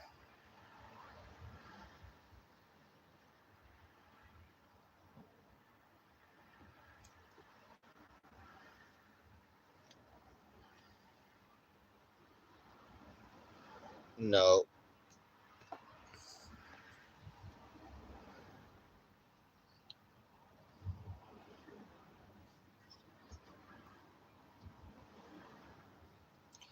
my my doggy Frankie has been around. Already had Frankie being walked by a 4-year-old girl, a 5-year-old girl, and a 9-year-old girl. There was a lady out here. She had 3 girls, and for most of Frankie's 2 months, I was having them hang around him, and also practicing having the 4-year-old girl walk Frankie around and do it, and which we did, and he was good. Frankie's has shown zero aggression toward any person or a little kid. He knows what they are, and he protects them. So Frank, and that's already just me not raising Frankie. That's me that's me fostering Frankie, and who knows. And Frankie's good. So Frankie's already been proven around people, and like I told you, little girls. I had little girls take full control of him. They're all laughing too. They had a big blast because I'd be like, yeah, tell him to sit, and they would, and then start laughing. They're like, yeah, he did. He'll shake. He's so cute. It was so cute. But when Frankie saw a doggy across the park, he pulled the leash and the girl couldn't hold on. Like he pulled her across the grass a little bit, and she let go, and then he fucking ran off. He ran off to see some dogs. I was like, oh shit! And he almost got in a dog fight too. I had to run over there. I was like, oh no. But that's okay. Like I was training Frankie. That was when we were training Frankie to be obedient, and so a 4-year-old could manage him. He's better now too. That was right when I got Frankie.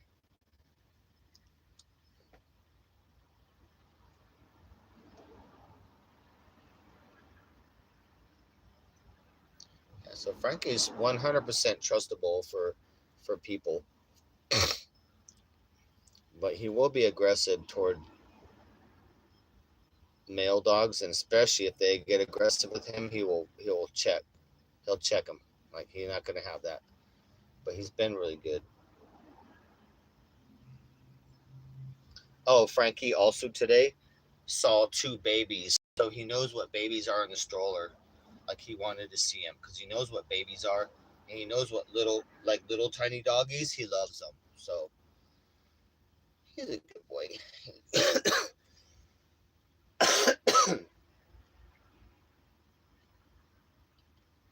Frankie would be a good. He's a good family dog, but he need to have someone that's strong to be able to walk him in and to hold him. When he meets other doggies, like for a average sized woman, Frankie might pull too hard when he wants to meet other dogs. You got to have someone that's able to pull him back and be pretty dominant and control the situation. You know what I mean? And not all women are up to that. It doesn't take much weight to dominate a pit bull, but you got to have it in you and you got to do it. So that's no situation. Like when he meets other dog, you want to make sure that they're good and be able to pull them back and pull them off stuff. And that's all. And some women don't want to do that. So you got to think about that. And also, always would walking in public would have to be an adult with the dog if you're going to have the kid around too as well, so they don't get in trouble.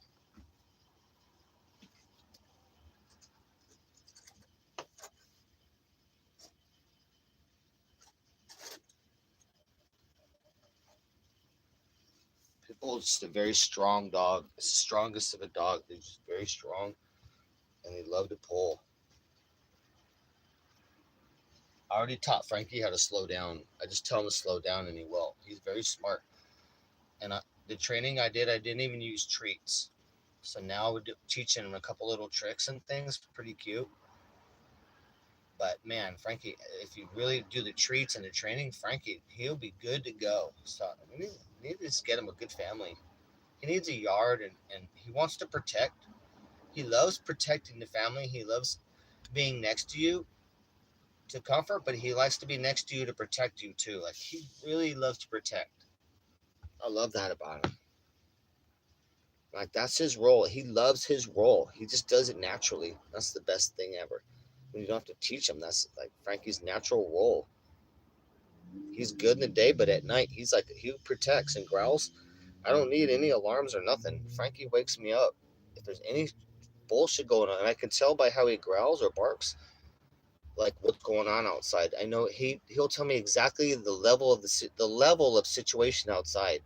I go, oh shit, Like depending on how Frankie reacts is depending on how I immediately put on clothes and shoes and go out with a stick. I'm like, oh shit. If Frankie barks and he's at the door, that means I need to get dressed because there's a situation outside. It's going that not good. I love that. Frankie's always rocketing. I swear, Frankie needs boner down pills.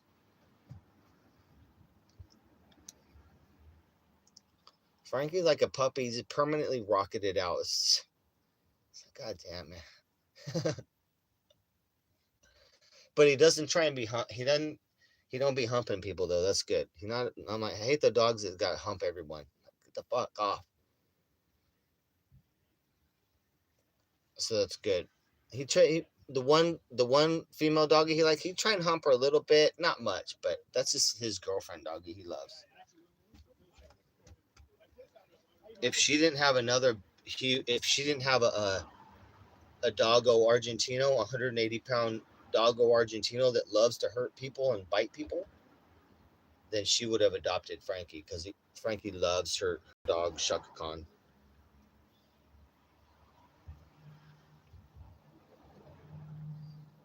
Miniature pinchers. Yeah, the small breeds. They're the ones that bite you, dude. I have a little dog. He's trying to bite my ankles a couple times. Like no.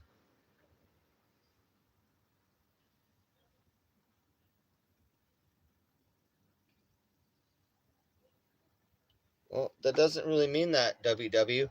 Because if I walk down Venice Boardwalk, there's a lot of dogs being aggressive, all different breeds being aggressive to Frankie, and he's just being nice, and he's just being nice. So how do you explain that? I know what you're saying, but I'm out there, and there's all the other breeds, they're aggressive and they're trying to be mean and try and bite Frankie, even if they're like only 5 pounds. Any size dog. That just like all those dogs. That means all those dogs are aggressive, bro. They're all trying to bite Frankie or trying to act tough. But like Frankie would kill them in one bite. He don't like even recognize that. He's like, I'm just walking down the boardwalk, like whatever, dude. Because there'll be dogs coming out trying to bite him and shit. All different breeds, bro. Frankie's the least aggressive dog on Venice Boardwalk. Fucking facts, bro. Facts. I've been walking that boardwalk miles every day and night, multiple times a day for almost 4 months now. I know all the dogs and all that, so I'm pretty much the authority on that.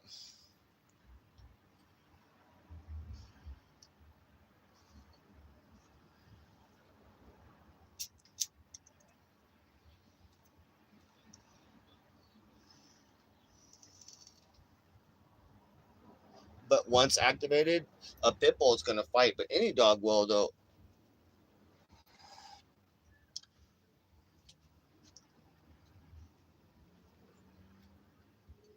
Frankie already got bit a couple times. Frankie got bit twice already by other dogs, and he did not bite them back.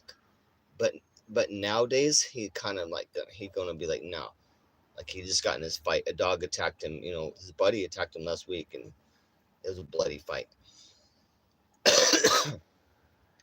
But that was a big dog too. But Frankie got bit twice and did not fuck those dogs up back. And they're smaller dogs, you know, whatever. They're all smaller than Frankie.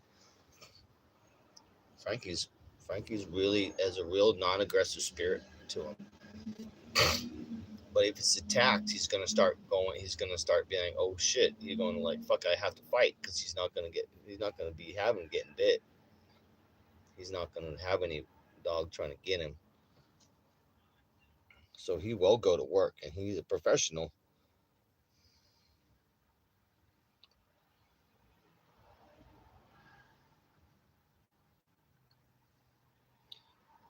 No, they're not bred. They're just a breed, bro. Blue nose is just a breed. They don't like. It's not like they're breeding a bunch of fighting dogs, and now there's the blue nose. They're just a breed. Now people take that breed and use them for fighting. Yeah, because there's the strongest muscular dog. That's why. And then if you fucking gonna beat him enough and torture him enough, like DMX, then you're gonna make him into a fighting dog. You're gonna, you know what I mean? I already fostered a female, so I already did this already for 18 months in Seattle when I lived RV life. I had 100 pound. She's half pit bull and half American bulldog. Huge. People had done her ears, cut her ears like fighting. They beat her. They tried to make her into a fighting dog, and she didn't want none of that shit. And I finally got her in foster. Took her from a terrible environment, and she was gentle and nice. She just didn't, she did not want to be no fighting dog. She did not want to be none of that.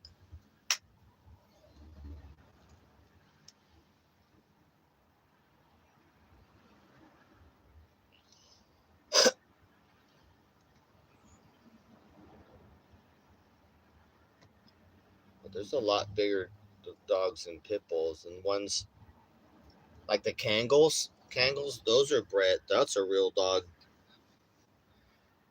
that will fight lions because they're lion size. Lions and shit like that. Like,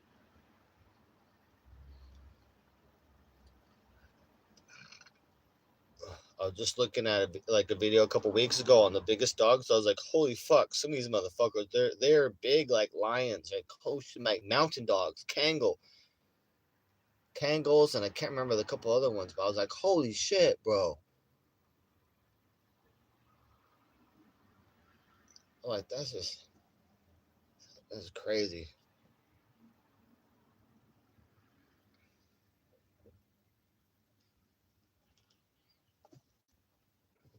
Yeah, well, WW, you can be out there reading books or YouTube stuff, and then people like me are actually out there with the animal, with the pit bull on the real streets, doing it. You know what I mean?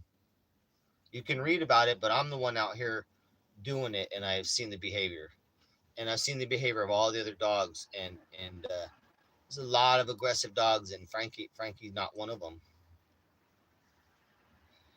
And the other couple pit bulls out there either. They're great dogs. It's the other dogs that are fucking nasty. Got a nasty shepherds, couple of them. They're just nasty and mean. And so the owners are dicks too as well. But there's a lot of mean, nasty dogs, and they're all not. None of them are pit bulls. All the dogs that are biting down at the beach are a specific type of pointy nose, type of shepherd type dog, right?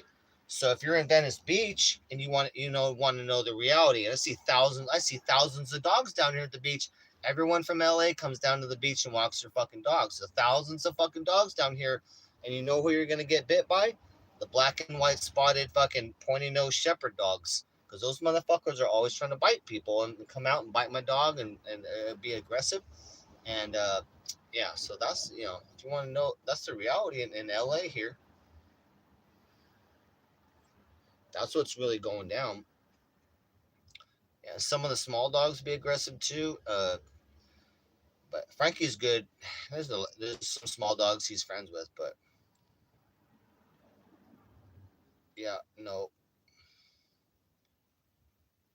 that's the reality. Like I got dropped right back into the dog world again, so I have to pay attention to all that shit, and I got to make sure Frankie don't fight no dogs. I got to make sure no dogs bite him, and so I got to pay attention a lot. Yeah, the Malinois is badass. It's probably my favorite dog now.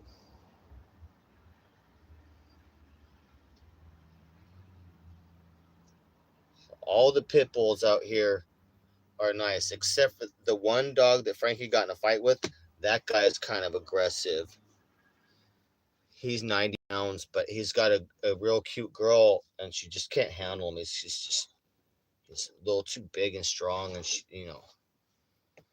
he's not disciplined, so he's been getting in fights.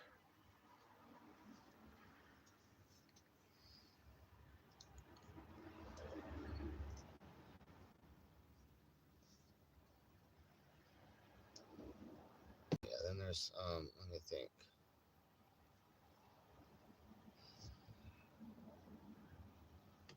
Yeah, all nice.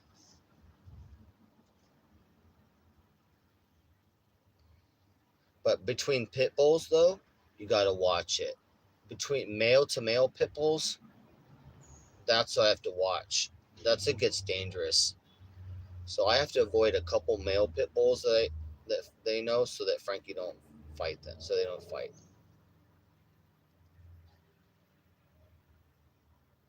That you have to watch.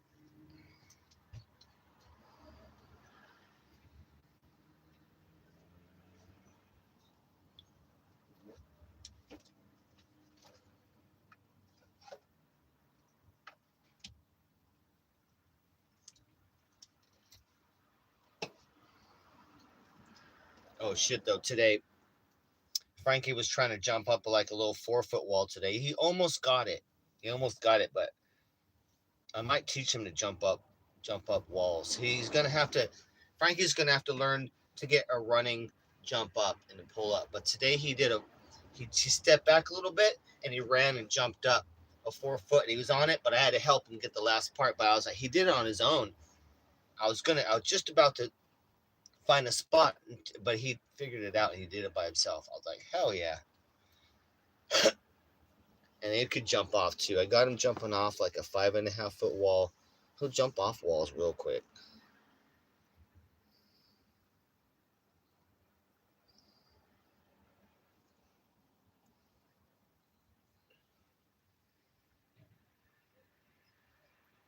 Yeah, the only way to win in a dog fight, if you get attacked, you better know how to. You better choke the dog out.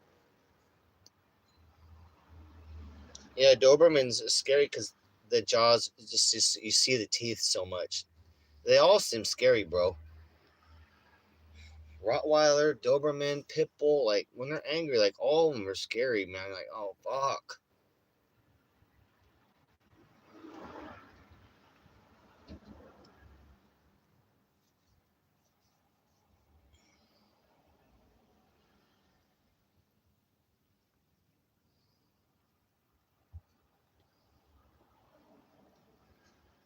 Oh shit.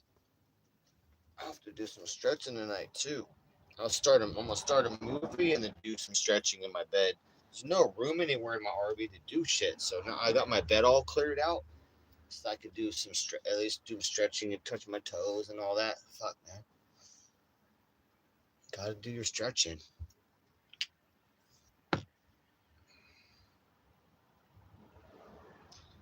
No, you choke out. No, if it's in a serious situation, uh, you choke. You know, you don't break no vertebrae.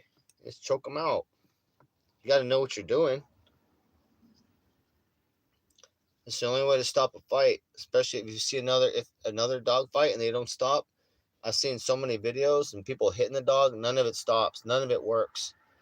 I don't think I've seen a video yet where you do a choke and you stop that dog fight in less than 10 seconds, and then you got time to get away because the dog will be passed out for a second, then it'll wake back up, and you better be gone because it's going to bite again. That's the only way. I'm well practiced. On choking a dog out. I already practiced on my doggy in Seattle on different moves on how to fight and do different chokes from different positions, like from back or from front. If a dog came to front, getting it, because I play with my dogs, and they love that shit. So I play, but I'll be practicing, practicing how to stop a dog from getting fucking bit the fuck up. It's a lot of Frankie's and I's fighting is like I'm learning how to actually real fight too as well and deflect shit and how not to get bit and especially how to get a choke on and tuck your head so you don't get bit because a dog can bring their head back and bite the fuck out of your face and shit still. So you gotta know how to choke without having your head out and getting your fucking side of your face ripped. It's science. It's science like anything else. It's just jujitsu.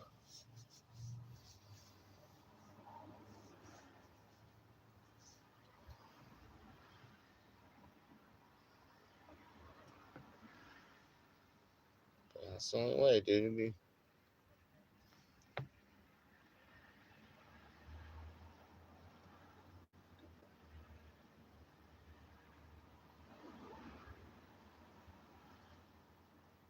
I've seen some terrible videos of people getting fucked up and people jumping in trying to stop the dog, and then it just doesn't stop. I've seen dogs getting hit by sticks and they just don't stop. They don't stop, and you're going, "Oh my god!" It's hard to watch it like over. There's so many minutes go by, like, "Oh shit!" The dog's ripping people up, and they'd be hitting them or kicking them or hitting them with the fucking stick, and like the dog doesn't stop. Just keep going. Like, oh my god, dude, nothing. Like, no, the only one way, dude, unless you're gonna shoot a dog. But the safe way is, the non-lethal way. Do it right. You're not gonna hurt the dog. But damn, bro. But still, you're risking that of getting bit if you try and go in for the choke. I mean, you might get bit too. Your whole fucking face might get ripped off. So that's pretty scary. But if it's your kid, WW, what if it's your kid, WW? What if you got a big ass dog ripping your fucking daughter up on the ground? What you gonna do? What you gonna do? Are you gonna get on YouTube real quick or what?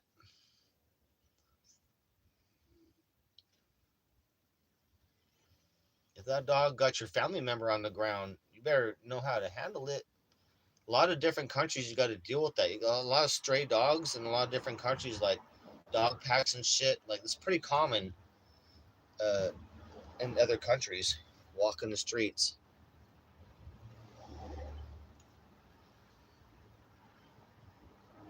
I'll shit. I know how to submit dog real well. Submit a dog real quick, but then also choke. I got to, bro.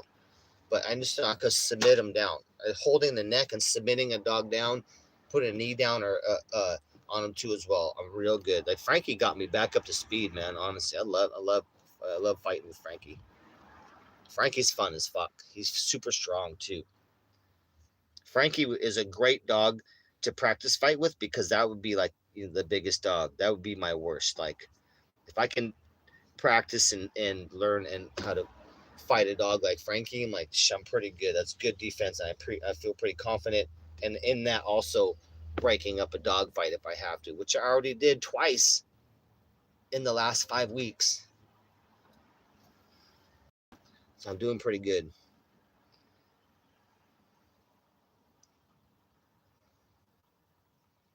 Good triangle choke too as well. Good triangle choke, is safer if you don't want to get your face because you got if you try and do rear naked choke or side choke, your fucking face has got to be in there so close. I practiced that with Frankie, and like there's a lot of there's a lot of places where like if he turned his head, like I would get bit. Like it's hard to tuck down and hide your fucking head away. It'd be simpler if it was a triangle choke with the leg, and then and then you keep your face and shit away, and your hands are right there. So you got the triangle choke applied, and you got your hand to hold on to the neck or push whatever, and you're choking like that instead of being like right here, and you're like having to duck down or a different side. Like I even, for Frankie, I'll practice just holding him under one leg and his head, but then he can get his head around and get me. Like we practice, and like there's quite a bit of positions that you think you got the dog, but that dog can switch up and get you like fuck. But you don't know that unless you practice. And that'd be pretty hard way to find out the hard way on that. I'm not gonna find out the hard way. I still got to do some more training with Frankie. Honestly, like Frankie loves to fight. He loved to fight and play. Honestly, if I don't get him like enough fights out there and playing with the big dogs, like I have to be. He expects me to be rest on him and shit, and throwing him like trying to jump. I'm like, then we'd be doing the toe rope and shit, toe rope, and Frankie liked to play hard.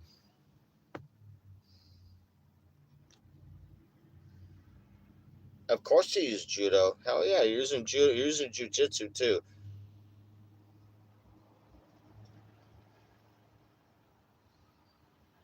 Frankie loves it because Frankie be running at me, and then like on the ground, and I grab him and roll him. So he running at me, and I roll him. He rolls, and she's like, "Oh boy!" And runs. And like, "Oh boy!" But that's a way to deflect. If a dog's running straight at me, I know how to grab that motherfucker and roll him with the arm momentum. Roll him real quick. And Frankie loved that. He'd do that all fucking day long. He loves that, and all that is judo. It's basic judo.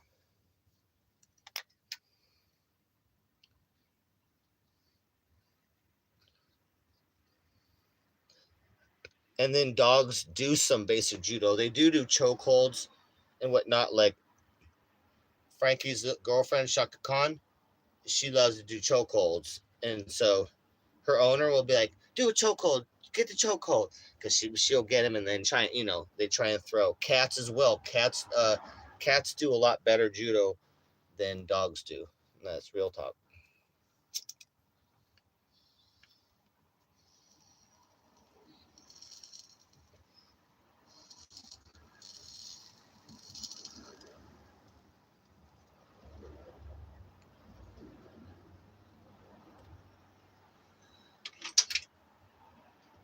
Cats are real good on throwing and keeping their base, their back legs, and then using their weight to throw around. Cats are fucking great for judo.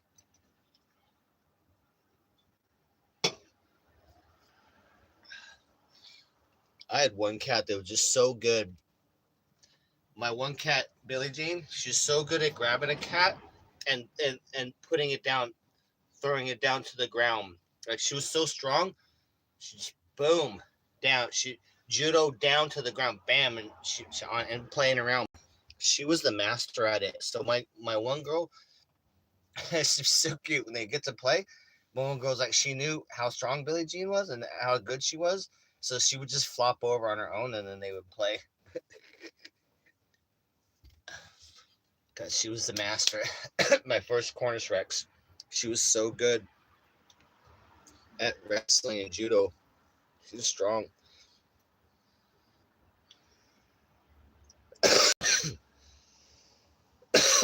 Yeah, less evolved.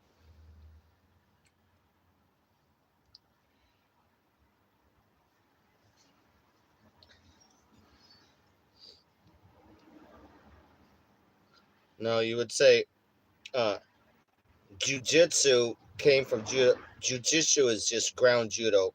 Judo is the base of all that, and jujitsu is just the ground fighting part of judo, basically. But got really complex. Got taken into the Brazilians, but the Japanese figured out pretty much all of it. But there's been new shit. New technique. Learned a little from the Gracie family and whatnot, but it was all pretty much done and mastered from the Japanese judo classic. Once you get up those levels, I love judo.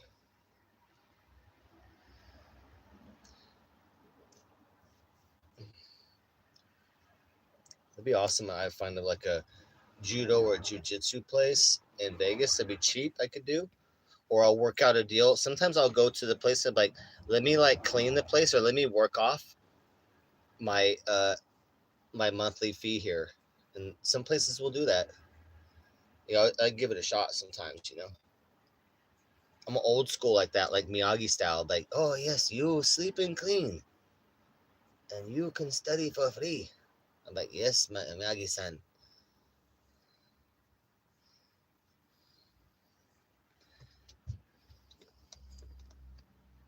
You sleep at night. I'll show you wax on, wax off.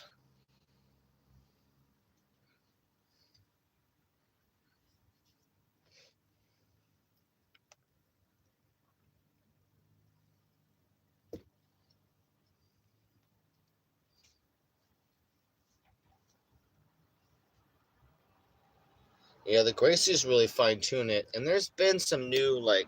There's only so many ways. There's only so many ways that the body can move. It's a limited amount of movements, but the Gracies did refine refine it. But they like to act like they're the originators, but no, it's all Japanese. But they refined it, especially it got real refined. That and tenth, the one 10th planet, whatever that guy, because he's beat a couple of the Gracies. So his whatever his technique, he's got different names, but whatever his technique is, it's been able to defeat the Gracie method too. So I love it. It's super complex chess moves and strategy. I love it. That's what's so interesting about judo and jujitsu is the complexity of it. and remembering that, you know, if you can remember that and know that, that's what's really advancing you up, mastering levels. Really, it's really in your fucking head, and that's what's so hard to be like, oh, yeah, I love it. I love the challenge of it. I can't wait. We gotta get back in. I'll be riding my motorcycle to go to my judo place. I can't wait.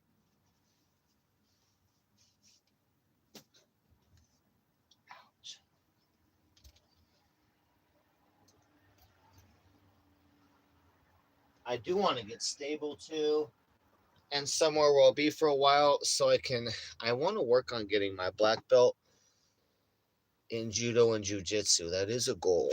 Like I want my full legit black belt in both. Just first level. That's really just the first degree black belt. So I really want to stabilize and accomplish that, and just on a like a fighting level to be on that level. And that's only first degree. But that's really good level.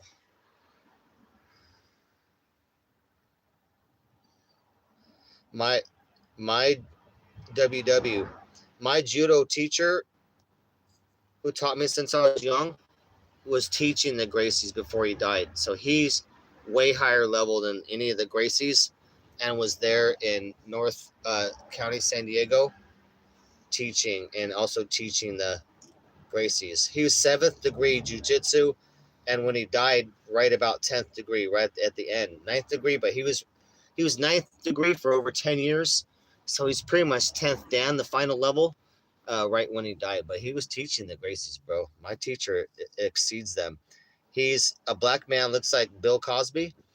He's the highest ranking non-Japanese master of judo ever in history of man. That's my teacher. So I know a little bit about judo. He's on the judo committee and Olympic committee and all that, involved with all that. When he died, Ronda Rousey's mom and Ronda Rousey gave a shout out because he was encouraging them and helped her out as well, and was on the Olympic committee, when she'd be going to the Olympics and shit like that, and training and doing all the judo competitions and all that shit. So in the underground, people know who my instructor was.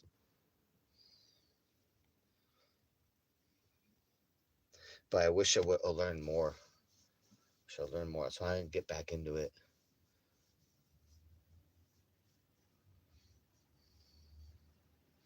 I had the best instructor ever as a kid, and then also as an adult a couple times too.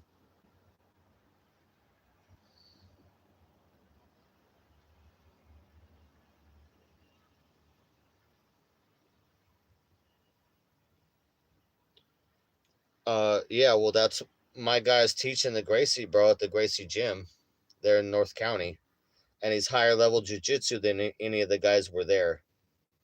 So,